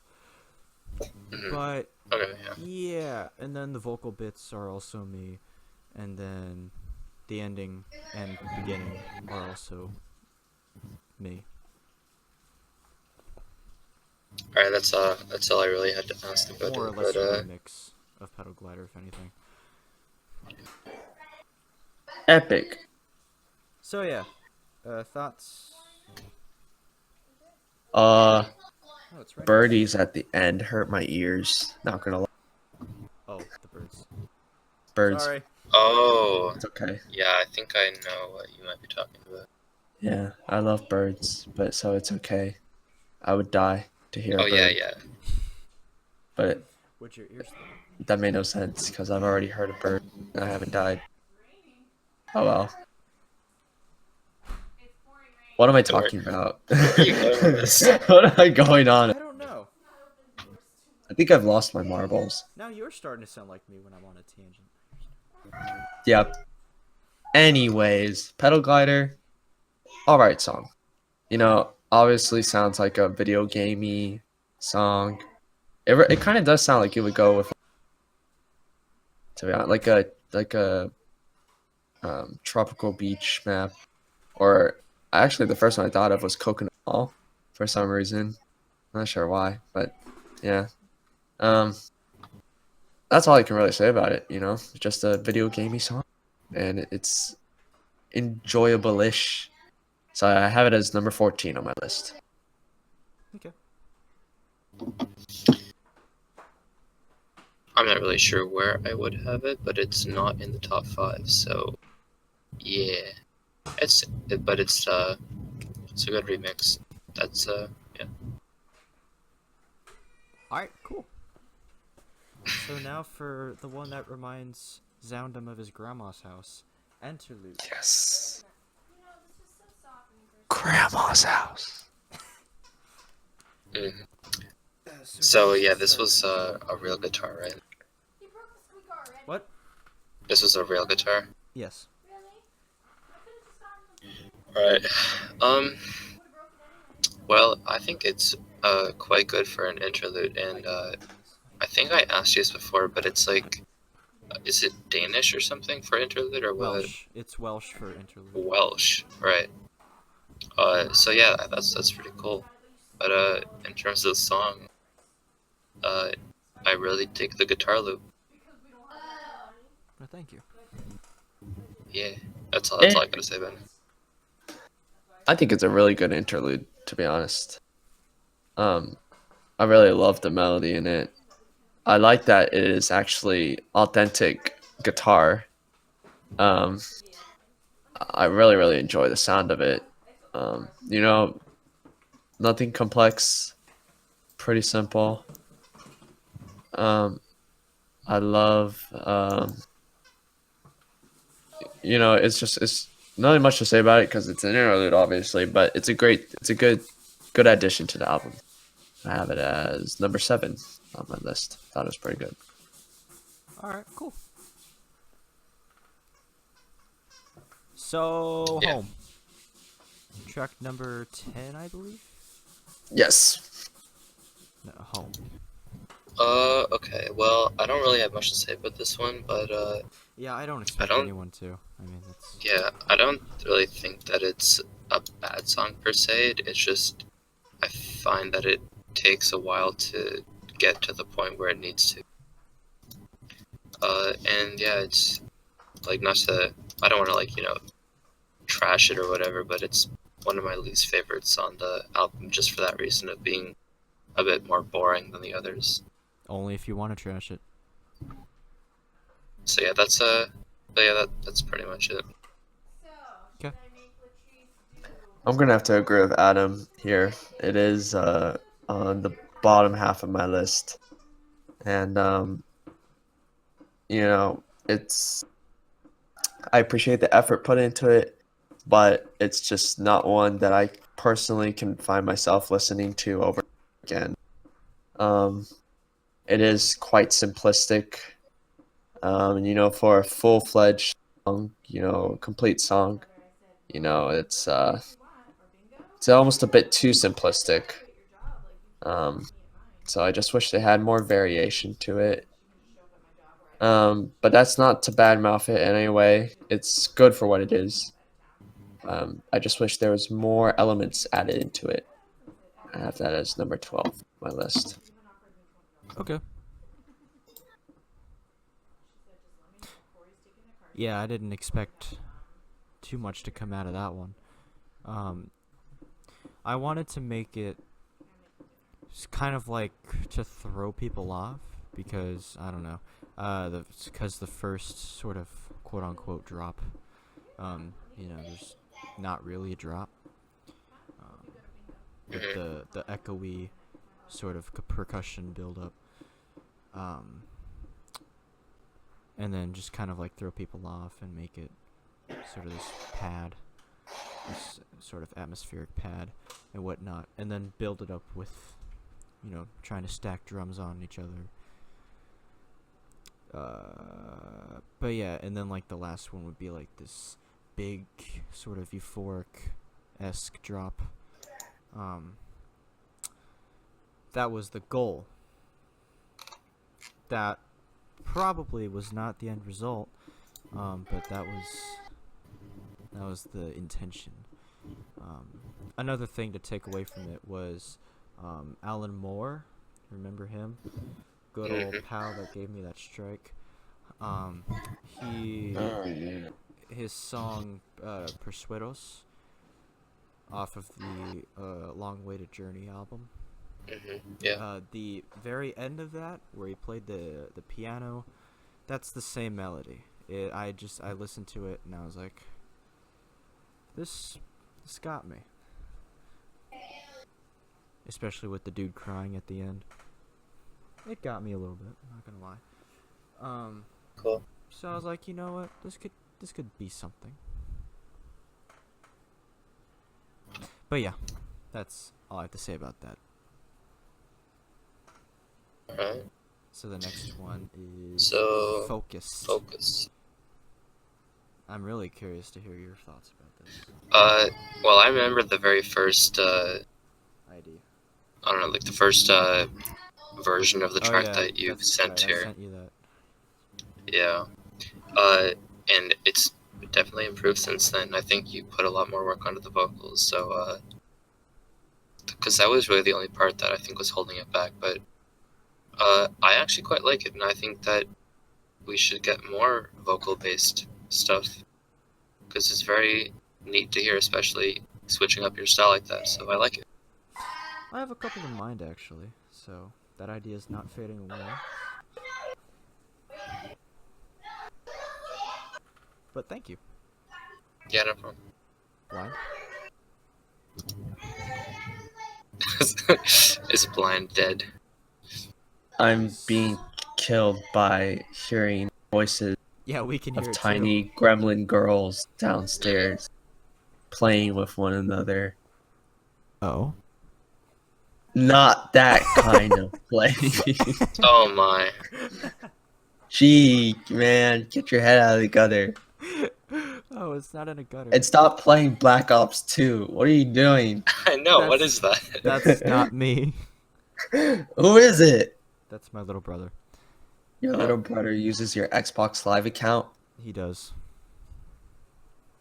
Reese, it's my turn on the Xbox. Mom said. Yeah, I'd be like that sometimes. Anyway, I really do be like that, honestly. it's a struggle. But Anyway, focused. But focused. No, guys, let's stay focused on the topic. All right, we're talking Not about funny. focus here. Okay, I'm sorry. No more puns from now on. God, I didn't 'Cause realize they're- this would be so fucking punny. Yeah. Seems as if we're not really focused on the topic at hand. Oh my. Blind! I'm gonna kill myself just if I keep saying it. We need no more puns. No more puns. No more puns. God, there's still like fucking. Okay, 60 no more podcasts puns. to go. All right. Anyway, Anyways, focused it's a really good track. I really like that it's very vocal based. And it relies very heavily on the vocals because the instrumental is very, very simplistic. You know. So I really appreciate that, and I definitely agree with Adam. More vocal oriented tracks by you because I think that would be a really nice switch up. Not much to really say about it since it's not very long. I appreciate the meaning of the track, at least from what I interpreted from the lyrics. So I have it as number 8 on my list. awesome. Yeah. Number 12 is Chill Mix. So yeah, pretty much similar to my opinions on Love Story. Although I might consider this one a bit of a filler because I'm not really big on like chill mixes in general, so I feel like it wasn't necessary to include. But it's still an acceptable song. I just prefer the original more. Yeah, Understandable. That's it. It doesn't really feel chill to me personally. And I think what really alters my opinion on that is the bass that is used in the track. It's not a really chill type bass that you would hear.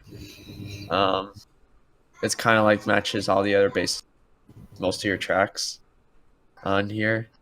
I get the fact that it is interpreted as a chill mix because it's a much more toned down version of the original. And for what I think is, I think the original is definitely better. I do appreciate the effort that went into it, but I'm not all for chill mixes unless the original is like really bad. So yeah, I have that as number 13 on my list. Number what? 13. 13. Okay. 1-3. The main purpose behind that one was because I got some comments of people who were like, hey, this mixing isn't, for the original Love Story, they were like, hey, this mixing isn't really great. It would work better under like a more calmer tone.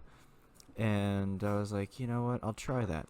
So really, to put it simply, this is for people that didn't like the original or the original Love Story, and for people that wanted a more I guess,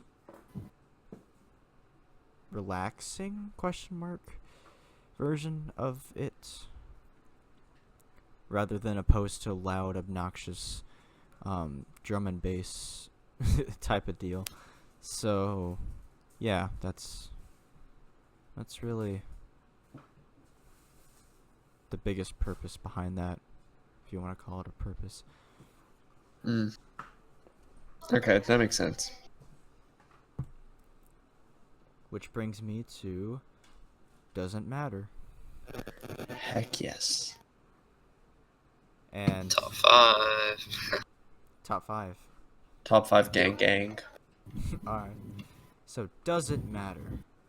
Let me hear what you have to say, because what I have to say... Well, I shouldn't have to finish that. You go, Adam. Alright, well, I'm pretty sure this was one of the more recent ones you worked on. Yeah, one of the more recent ones. Yeah, and I think that it's not that hard to tell because overall production, I think, is higher than most of the other songs on the album. And the whole influence, I think you said it was Stephen Hawking, right? Yepers. So that's really cool, and I think you nailed that. So to quote Zoundham, this is funky, and I agree. Just gonna be quoting the sound of So, more yeah. from now on. Yeah. Great track, though. I love it. A lot of energy. We need more stuff like that. Alright, so what I'm getting is that I should stop with the, or at least tone down with the stuff like the beginning of the album, and I should focus a little more on what's toward the end. Yes. Am I mistaken? I mean, here's the thing. If we didn't have the beginning of the album, the end of the album wouldn't be as good. That's true. Okay. Alright, Blind. Well,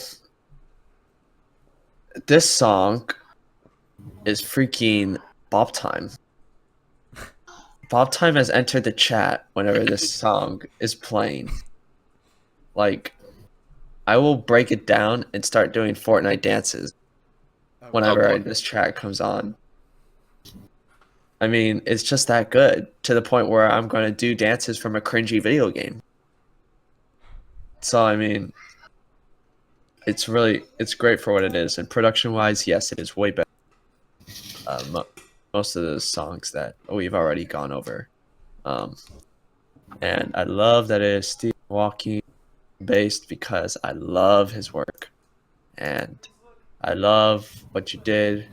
I actually really love the vocals that are incorporated into this and what you did with them.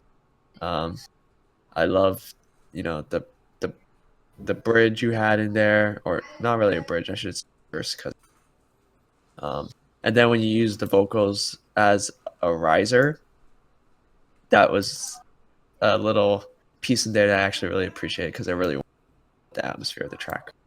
And overall the track is just really funky. It's really groovy. It's one of those. Are you glad I got rid of the saxophone? I don't remember. Because Was there a there saxophone was an in it? earlier version of it that I sent in the server, and it had a saxophone bit in the second drop, and y'all were like, "Get rid of the saxophone." Or did we say get rid of the saxophone? You said Yeah. it was all good up until the saxophone, technically speaking. I think it just didn't really fit. It might Right. have. Yeah, that might have been the case because I think the way it is kind of great. I don't really think there's anything else added elemental wise that that could have been made it better. I'm actually scrolling to see It's a It'd be while back. really far. It Yeah. was like it must have been really must have far been like back. July, I think. Yeah, it was in the beginning of July. Beginning of July. It was Normal. like, It yeah. was around the time where Monster Cat was doing their 8-year anniversary, I believe. Yeah, it was definitely after that because not matches. What's the fucking thing called? Problems. Problem. That was a humongous inspiration for that. So it was definitely around there. Okay. Okay. Well, I am getting there. I've already gone. All right, work in progress. I should say. Okay, there it is. Okay, I said everything except for the drop sound. It's missing. I personally don't think the sax pattern works on the stage. Okay, like I said, I did say it. Yeah. Okay, and Adam did agree with me. I want to hear what it was with the sax real quick. It was like. Oh my god. Oh yes, I'm so glad you got rid.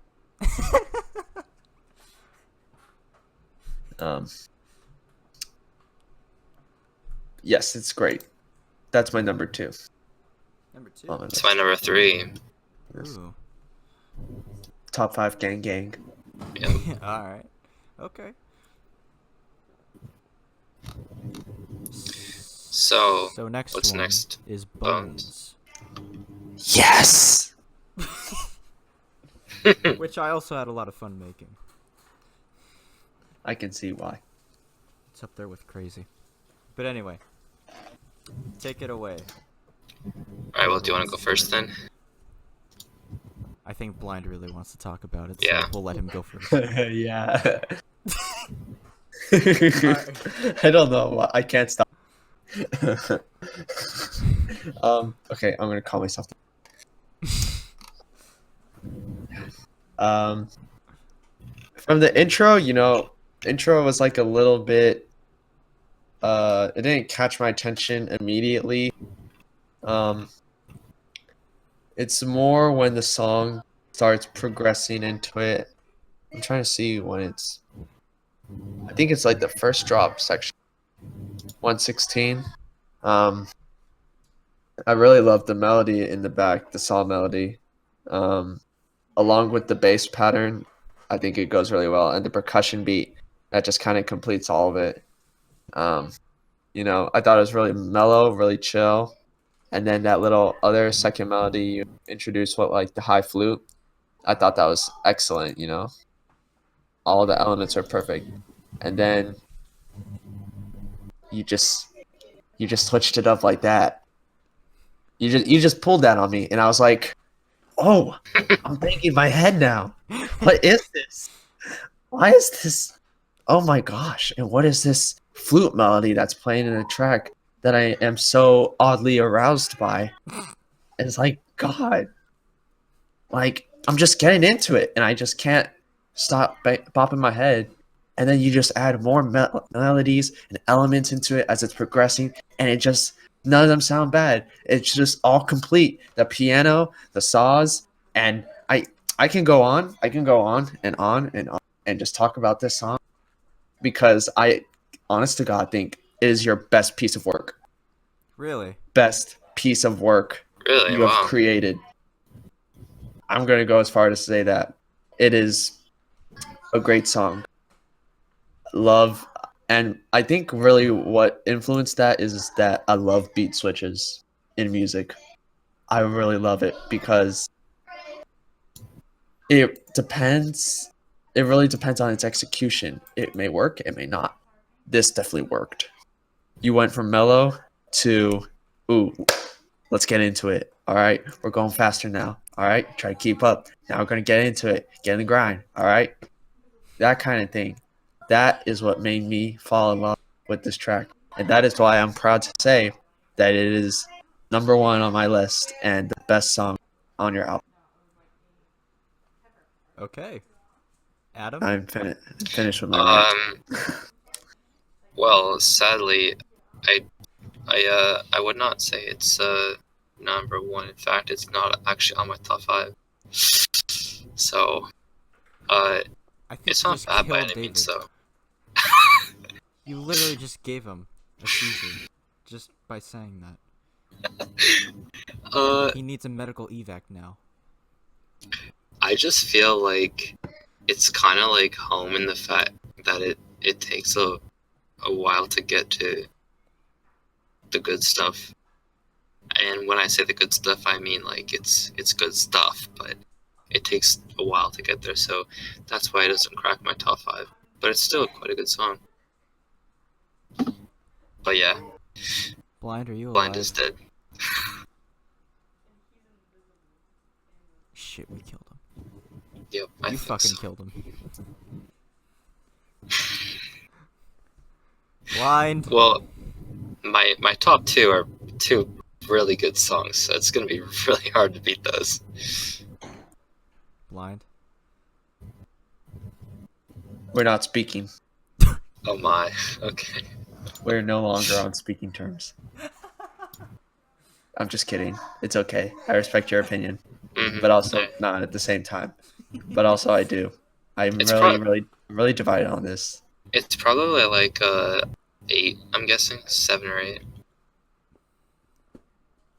Okay, So, I yeah. respect your opinion. Yeah. Okay. I agree. Not everyone's going to think the same. I just really like the structure. So, all right, cool. Awesome. Yep. So after So, that, yeah. we have Automated. Indeed.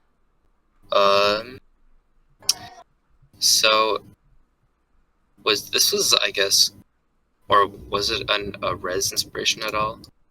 Or like Not at all actually. I don't listen to Res that much. Oh really? This was more or less just I feel stupid saying that I pulled inspiration from myself.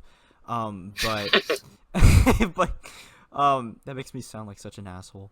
But legit, I had an EP last year, The Future. It was like February.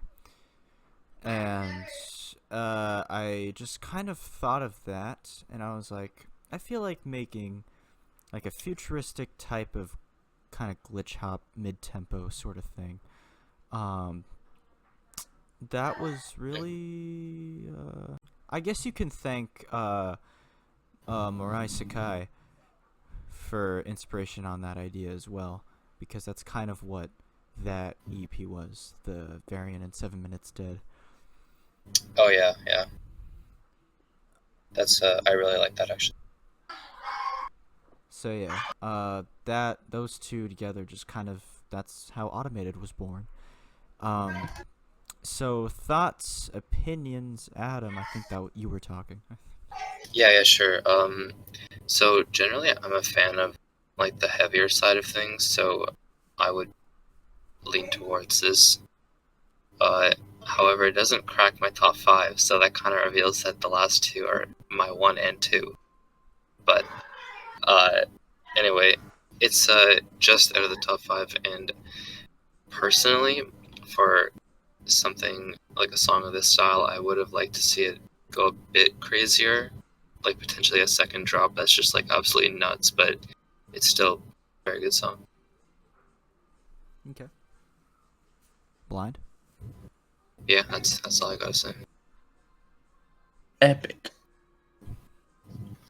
Well, like I have previously stated, most of my top 5 is in pretty much the end of the album, And this is one of them? and this is no exception. Okay. Your take on it, very mid-tempo, futuristic, synth-wavy kinda. I do wish that the second drop was like a little bit crazier. I definitely would have done something bass oriented, and that's what you did. So I appreciate that. I wish it was just a little more Crazy. impactful, and maybe not like the same 4x4 beat, but kind of like a hip hop beat, maybe but like a really slow one. Like that's how I would have gone about it. And but otherwise, the rest of the track is pretty much solid, pretty gold. I really enjoy it, so I have that as number 3 on my list. Okay. Are there any left in your top 5? There's one more in my top 5 we discussed. All right. All right, I can probably guess what that is. Speaking. All right, so moving on. The one song out of the whole album that was inspired by Weird Dust. Silence. Yeah. Pretty clearly, actually. Yeah, pretty clearly. I think so. Yeah, I think you definitely nailed that. Why, thank you. Do you want to go first, or? Yeah, sure. So, well, this is my number 1. Uh, it's I don't know if it's really that close to my number 2 because, well, it's hard to say because my number 2 is like the complete opposite. Uh, so anyway, this song has so many things going on in it. Like the first drop is just, uh, it's heavy, it's gritty, it goes hard, and then you get the second drop, which is like the full time beat, and it's like, oh my god, what's happening? Uh, but I think this is your best work by far. Really? Yep. Okay. So yeah, that's my number 1. I think for what Silent is, I really love it as a whole. I love your take on this song. Really what brings it down for me is the technical aspects of it, which is mixing and mastering. Yeah, I can vouch for that. It not the If best the- one I've. Yeah, that's what I really struggle with the song. If the mixing and mastering was on point, this would be my number 1 for sure. I really like it, but I had to lower my volume a ton just so it didn't hurt my ears. Because I have really sensitive headphones. I have BR Dynamic DT990, which is Yeah, those are actually pretty good ones. those are I think those are Ninja's headphones, and I only got them because Dumu said in a Q&A Oh, yeah, that those that's are his right. favorite pair of He said headphones. this. So Yeah. yeah, that's why I got them. But yeah, the mixing and mastering is that's just really all it is for me. Otherwise, it's a great song. I have that as number 6 thing. Okay. So does that mean that our aggregate favorite is the last track? Do we both have it as number 2?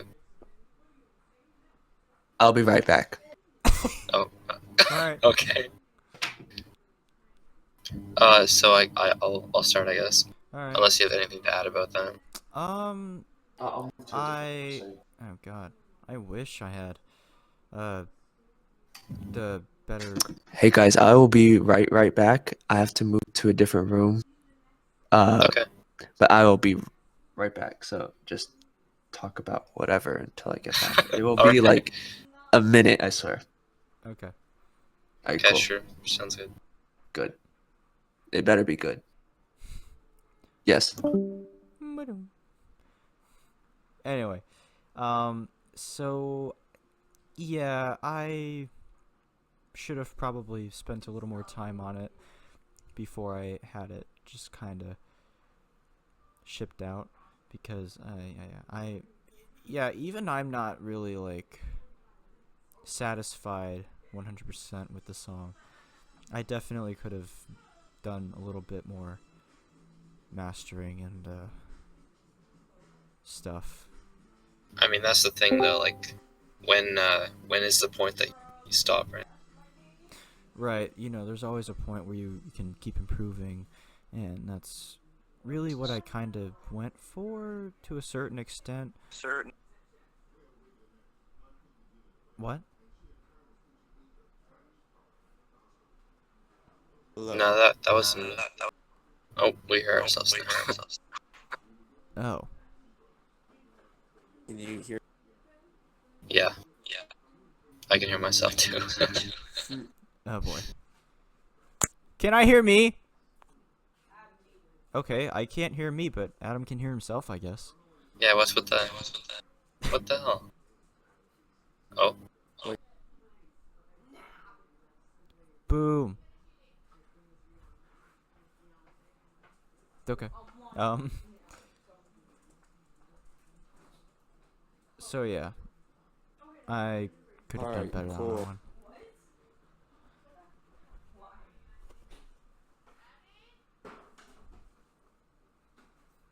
Why it's not?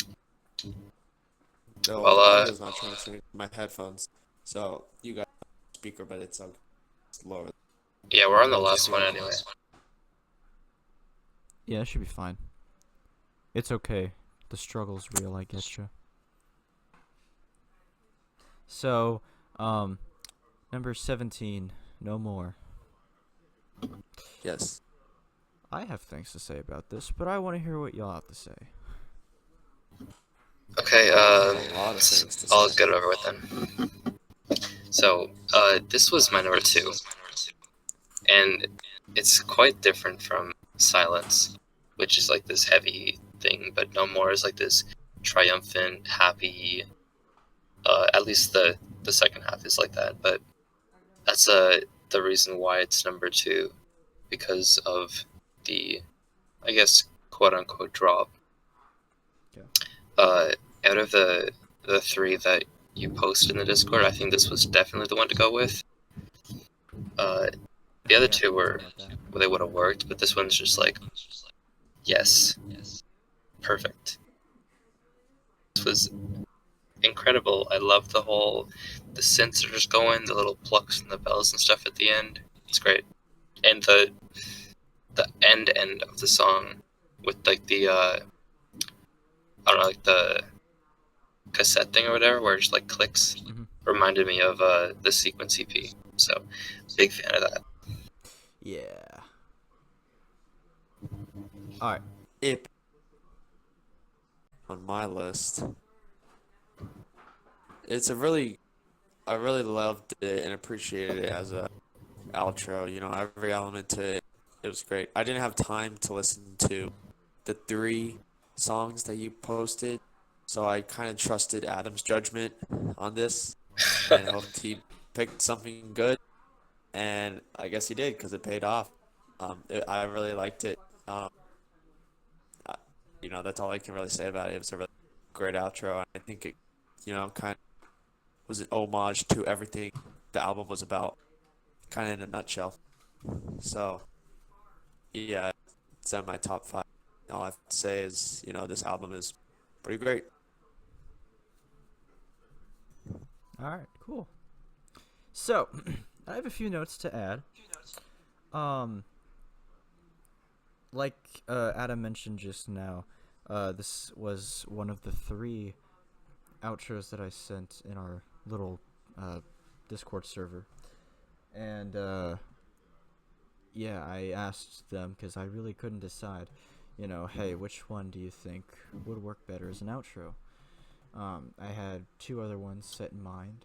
One of them I kind of tailored towards Blind, because I figured that it would, or at least the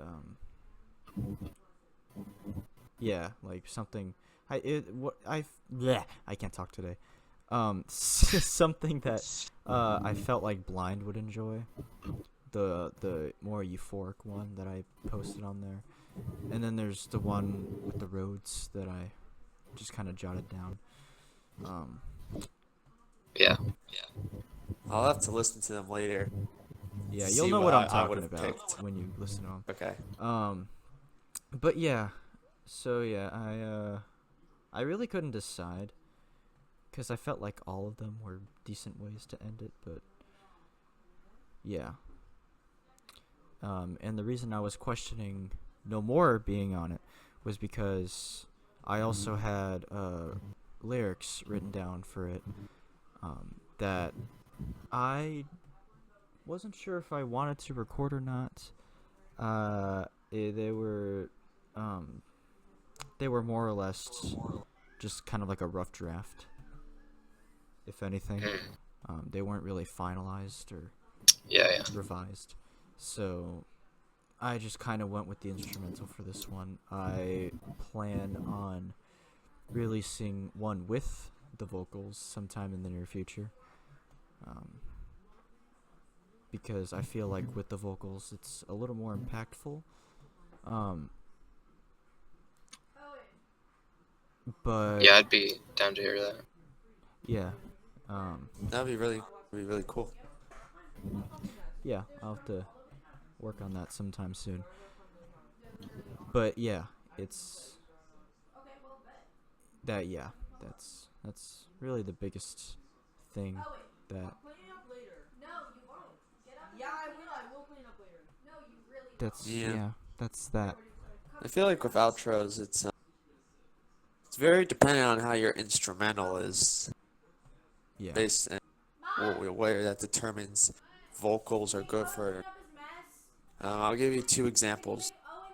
My first one will be Vestal Avenue by Song on album one. One of the best songs ever. Um, it is my number two on that album, and I think if it had vocals on it, it pretty much would have butchered it, and it would have been way lower on my list. I think as an instrumental, it works just based on how it's structured. And even in areas where I could see vocals could be a potential, I'm glad that he made the decision not to implement vocals, because I feel like words are not necessary for that track, because the notes, the melodies, the ambience, the atmosphere of it, it speaks for itself. And songs that have that kind of power to be able to do that, that's something really special, and that doesn't really call for any vocals. My other example is, I don't know if you've heard this, but it's called Alive. It features Run. The vocal is by Dabin. It's on his Wild Youth album. I think which I heard that once, but I don't remember too much. people keep telling me. The only reason I really like it is because it's very, very similar to Surface by Song. They drop extremely similar, but the verses are very, very vocal oriented, and for good reason, because it would have been pretty bland if it had no vocal in it at all. And so it really depends on your structure of song. If it's going to be a structure like an ordinary song would be, so like verse, drop, potential bridge, and then drop, then yeah, maybe it's a good idea to add vocals in there.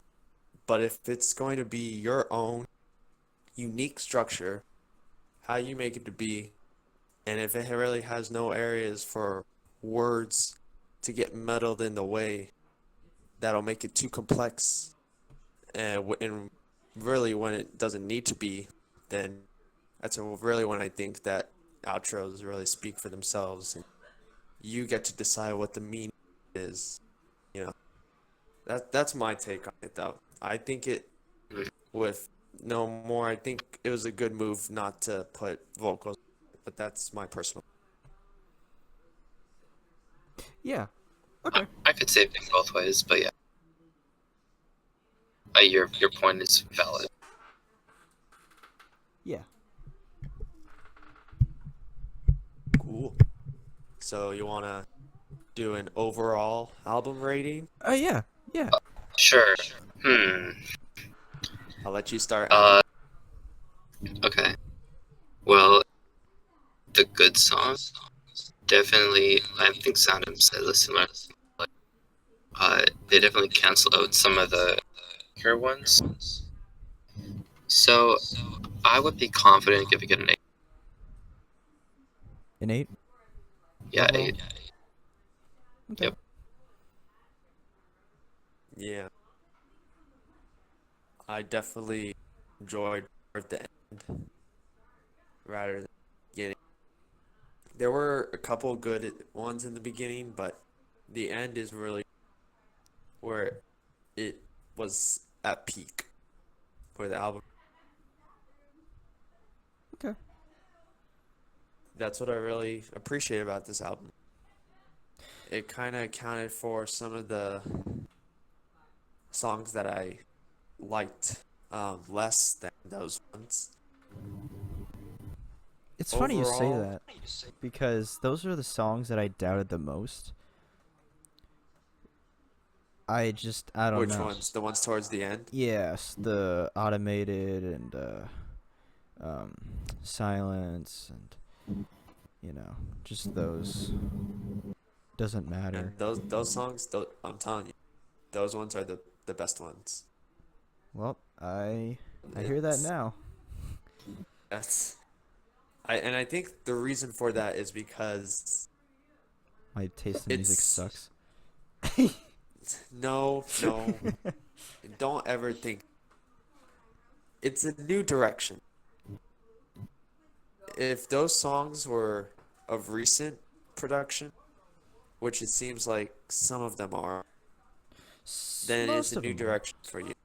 Most of them are. Okay. So my point is valid that it's a new direction in where your style is heading. I feel like it's kind of like with Arrow chord. And not in the relation that says your old sound sucks. That's not what I'm saying at all. Good to know. For me, your old sound was very unique, but I felt like there was a lot missing. It had a lot of potential, but it wasn't there. With your new songs, I feel like now you're is realizing, okay, this is what I'm capable of producing. This is how much I put in my song, and this is direction, direction, progressing with my talent, my skill in producing music, and I. That's personally why the end is great as. If you really look at it, it kind of makes the album kind of a transition. The album as an entirety is a transition from your old style to a new style that you've now that The represents a future journey. house. The future Or awaits. Yep. Okay. oh, okay. Well, You got a little uh, blindsided there. I think. Oh, yeah. Sorry. Um, I think if that is the case, then the album itself just really represents a journey that you've taken, and now you're here. And believe me, those songs that you doubted, they paid off. They really Clearly. paid off because that's what made this album great. Along Yeah, that's with what the most rest of people the other want. songs, if I feel like if one of those songs was out, the album itself wouldn't be complete, except for a couple of them, which I felt like were not necessary to add. But for the most part, if those songs were not in there, it wouldn't feel complete because it's a journey. It's a journey from what you've been doing to what you want to do to this new style that you're trying to seek and incorporate as a regular way of doing things in concern to music. And for that, I'm going to give this album an 8 out of 10. All right. Wait, did Adam already share his thing or? Yeah, yep. Okay. So you both give it 8 out of 10? Yes, sir. Yeah. All right. Well, thank you. No more than that. Well, thank you. No problem. I enjoy what I do for free.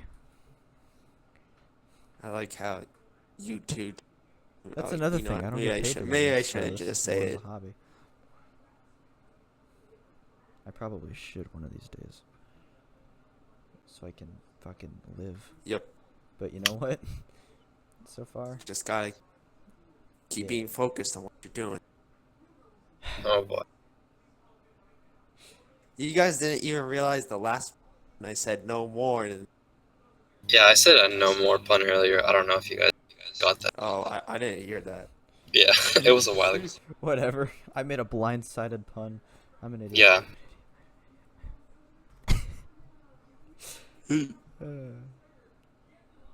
Well, that was great. SpongeBob's friend Patrick.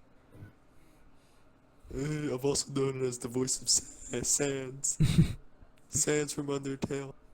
Oh yeah. Because, you know, Sans' voice is just a Yeah, the looped Patrick clip thing. of I've Patrick's seen voice, that. right? Yeah. I've seen Maybe that. it's the way you dress. Maybe it's... Yep, Yeah, I've seen that. that's pretty great. Well, maybe Also, it's Sans the is way in you Smash now, and dress. I'm happy.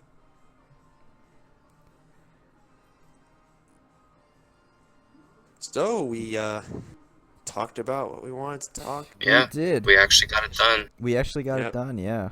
Didn't think yeah. it'd be possible, but here we are. Yeah. Me neither. I expected this Yeah. to take all day, but it only took half of it. So yeah. That's it. I just want you to understand how dedicated I am to this podcast. I skipped dinner for this. There's pizza waiting downstairs. Wow, same. I had pizza too. Yeah. What are the chances of that? You know you can Yeah. eat while we do this, you know. It's not like it's the law or anything. You Yeah, can that's eat That true, would pizza. be but- impolite.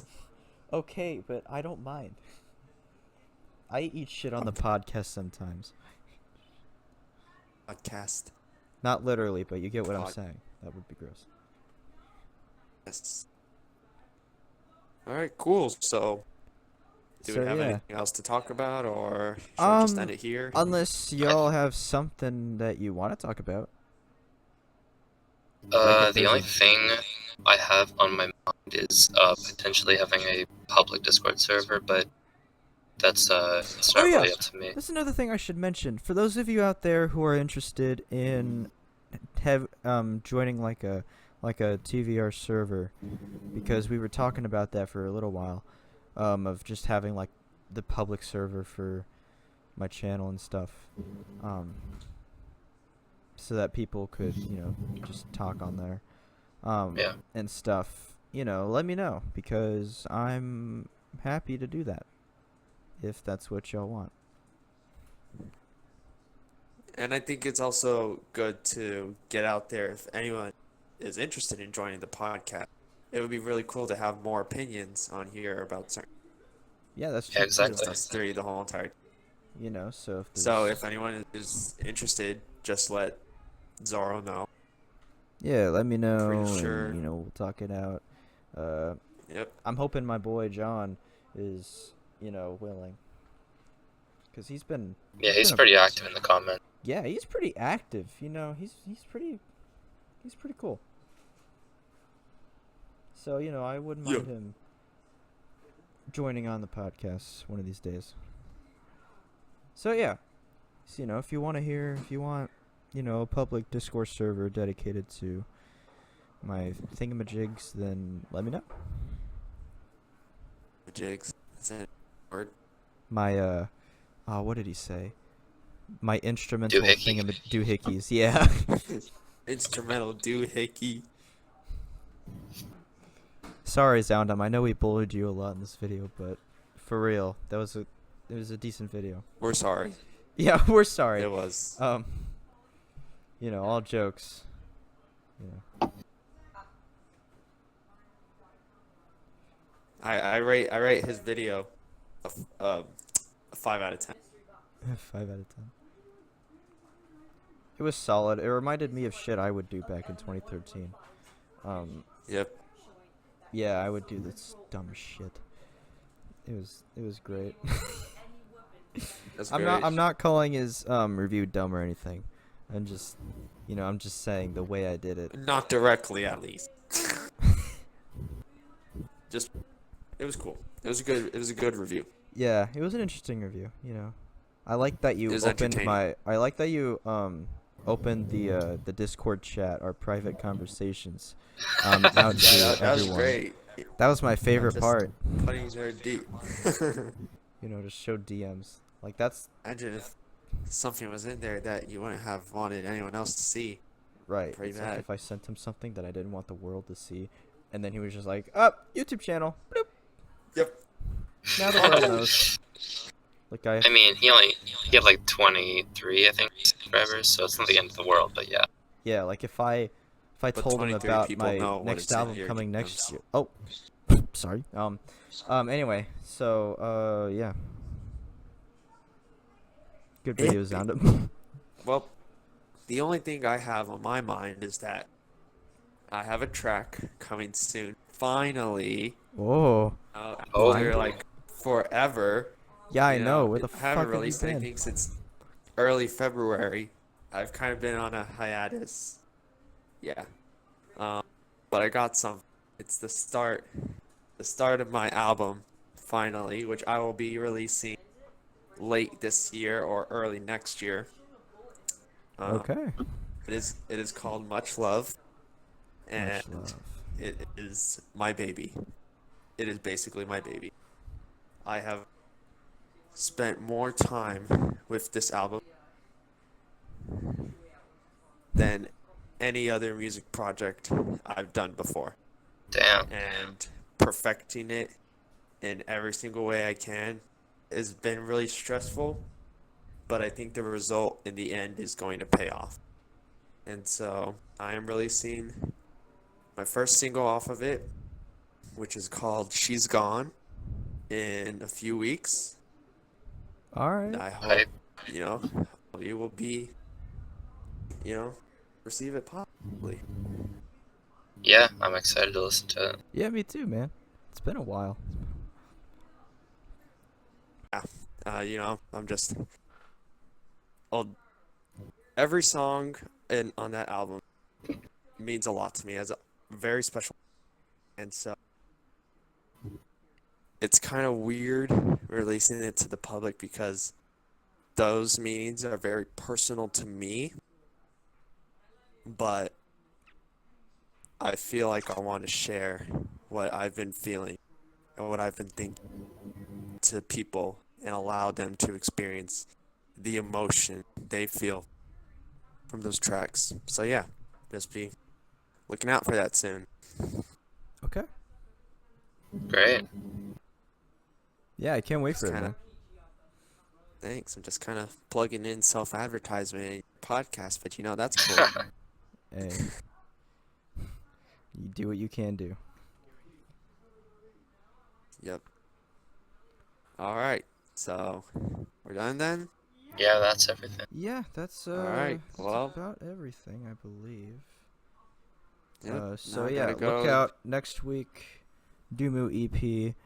Oh yes. Next week, what was the other EP that was coming out? Throttle. No, that comes out next week. Yeah. I think. Oh, Eptic, right? Huh? Doesn't Eptic have one coming up? Yeah, Eptic. I think he does. Is that the EP release? Whatever happened with Riot? That Funny is you a really mentioned good that. question. Where are they? Funny you mentioned that. I actually okay. Okay, so I talk to him sometimes on Instagram. Not like full on conversations, but like sometimes they'll post something and I'll be like, "Ah, cool." And just like on their stories and stuff. It's more or less a one-sided conversation. But yeah. So like when it was their birthdays, I'd be like, "Oh, happy birthday, Tom. Happy birthday, Daniel." But they released a preview actually, very recently actually. And it definitely is gonna pique my interest, because from what I can tell, it's very Western themed. So I'm gonna have a lot of fun with that one. It's gonna be part of their new album. We know this. And I know for a fact that it's coming out this year. That is a fact, not next year. So probably sometime soon, we will get something. Maybe even involving their collab with the Pegboard Nerds toward Halloween. Wink, Ooh. wink. So Cool. yeah, Epic. Epic. So we're on the lookout for that then too. yeah, and I expect, and oh my god, it's so fucking frustrating because I was waiting for the album. Like I knew it was coming about like almost a year ago, and then I was like, okay, here's the next single. You know, you got the Mob, you got Awa, and we got Overkill. You know, Disorder came out the year before. And then we had Jungle Fury, and I was like, oh man, the album's gonna come soon. And I tried predicting April, and that didn't work. And then I tried predicting sometime during the summer, and that didn't work. And it got really frustrating to the point where I was like, okay, where's this album, guys? And then, you know, I'm reading their Instagram stuff and everything on the subreddit, and then they explicitly state that it's coming out this year. So my final prediction, at the very least, the beginning of November, toward or in between the beginning of November to before Christmas time. That's my final prediction. I would be happier if it came out on Halloween, though. But yeah. What day is Halloween going to be on? I have no clue. I will have to look, or one of you can do it. It's a Thursday. Ooh, it's possible. Ooh. That'd be a good song to end off October on, too. Yeah. Freaking people losing their goddamn shit over Riot. Riot's back! It's been so long since fucking January, literally 8 months ago. Maybe they just needed time to perfect their album. No, Like that's me. definitely it. They kept saying stuff like, "Oh, we have the storyline finished of our album." So, gotta expect that, right?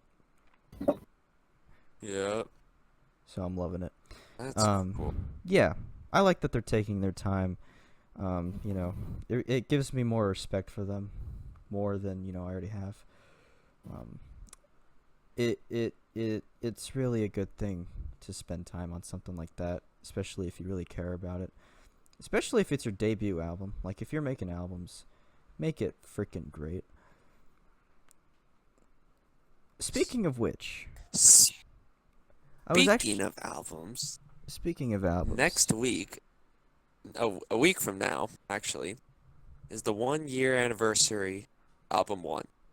That's true. And I have very good reason to believe he is going to surprise us Album 2. with a remix album.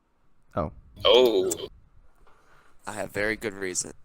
You know what? Ioban had a remix of Everything Matters When It Comes to You. That's very true. Right? He released it a few months after San released album 1. San discovered it. He played it at a couple of his sets, and then Ioban took it off of his SoundCloud. Ooh. And then the song got removed from every channel that posted it on YouTube. Oh. So I'm like, Okay. okay, something's up here. Something's up here. Something's up. They wouldn't just do that unless something's coming. Oh, know. something's definitely coming. Yep. It's coming. I'm just saying. And also, new music by San very soon because he's at another Airbnb and he's making music Ooh. with the Nicholas and Bipolar Sunshine. Oh, So, both of them. Okay. Brighter Days version 2 maybe, possibly. Ooh, that would be cool. That would be really cool, I actually. like the original a lot. Maybe that's what they're working on. A VIP version of Brighter Days. That would be cool. Hmm. I'd like to see Connecting that the dots actually. here. But I'm just saying that right now. Remix album next week. I'm just saying. Oh yeah. Remix album. Oh yeah. That would be epic. I was thinking you were about to say album 2. And I was like, That's what you should call his next album. that yeah. Album 2. This Oh, it time makes sense. yeah. Yep. This time it's a parrot. Instead of a hummingbird. Parrot. Or like whatever the bitbird bird is. It's The a parrot. golden finch. Or golden. Of course, I'm a moron. He should make it a golden finch then. They're really colorful. I can't believe They're I beautiful fucking called it species. a parrot. Yeah, golden finch. Speaking of which, I know you told me to listen to those freaking albums, and I'm getting there. I listened to the. You first listened to the first two. I You haven't listened to the third one? one yet, and I finished it like last month, or I think like the month before actually. But Yeah. I never got around to actually ranking it, and it's still sitting in my ranking list. Like, hey, what are you gonna do with me? You just gonna leave me here to die? And I was That was pretty sad. I know. I'm getting there. All right. I'm really busy at the moment. It's okay. But yeah, especially with the release of that album. But yeah, I've been choking on rankings recently. I almost forgot to do the Air Record EP ranking. Also, new Drulu EP. Ooh. Oh, really? Be on the lookout for that. Yeah. I think it's called A Promise Is Made, and it's coming out on October 17th. Good title. One was Virtual Friends. They just released one yesterday called Broken Bones. Or yeah, something like that, right? Broken Bricks or Broken Bricks. Bridges. That's what it was. Broken Bricks, yeah. I haven't listened to that one yet, but I heard it's good. So, I have to take a listen. I haven't Yee. listened to a lot love of me some Drulu. Drulu. I was for real scared when they made the Instagram post saying they were like thankful to their fans for like the Oh 4 years yeah. they've been together and stuff. That and was I on thought, the. oh that my was- gosh, are they separating? And yeah, then that was I on the just realized that. Monster Cat subreddit too. Like they were, Yeah. everyone was freaking the hell out. They were like, "Is Drew Yeah. splitting?" You Yeah, know, that would have 'cause- been really yeah, sad. That would have been. But then when they just said that the guy who makes the artworks is just not going to be on tours, I was just like, okay, well that makes sense.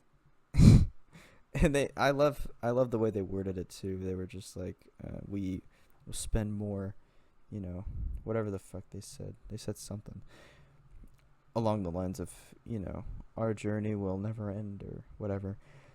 I And feel then- like they knew what they were doing. Yeah, that's what I'm thinking. And then they just wanted like to spark up, you know, they just wanted to get attention. Roar.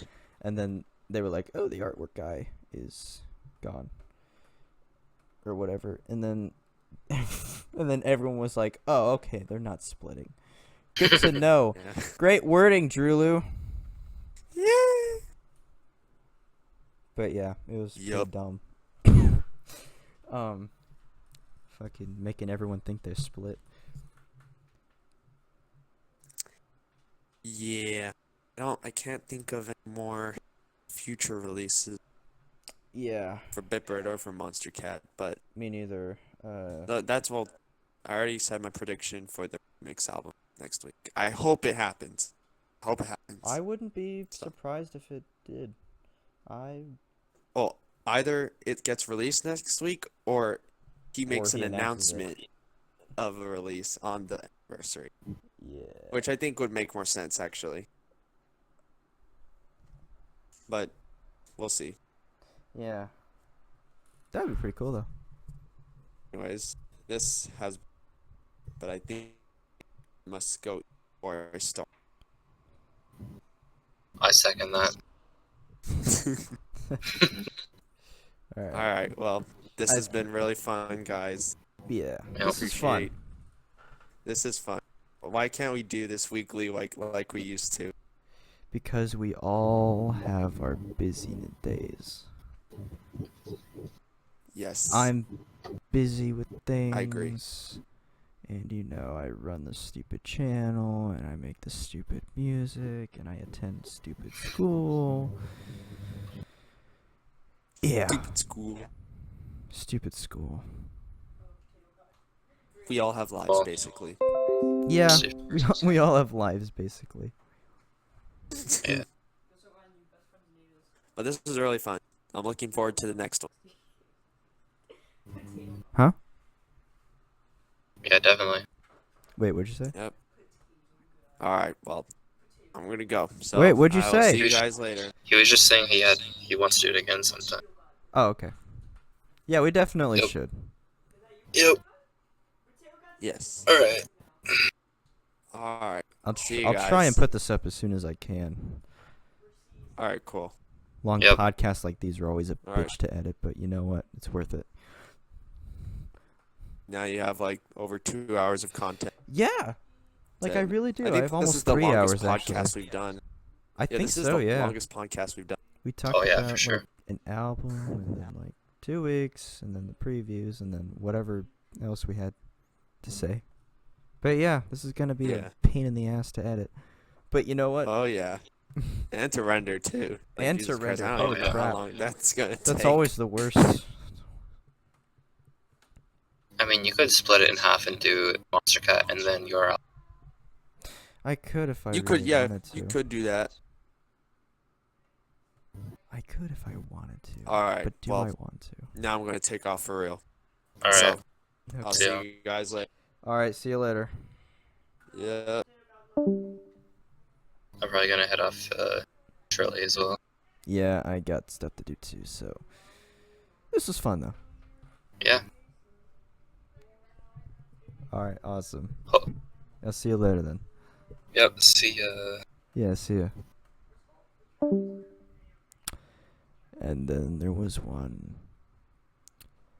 new album coming out 2020. I'm not saying anymore. Bye.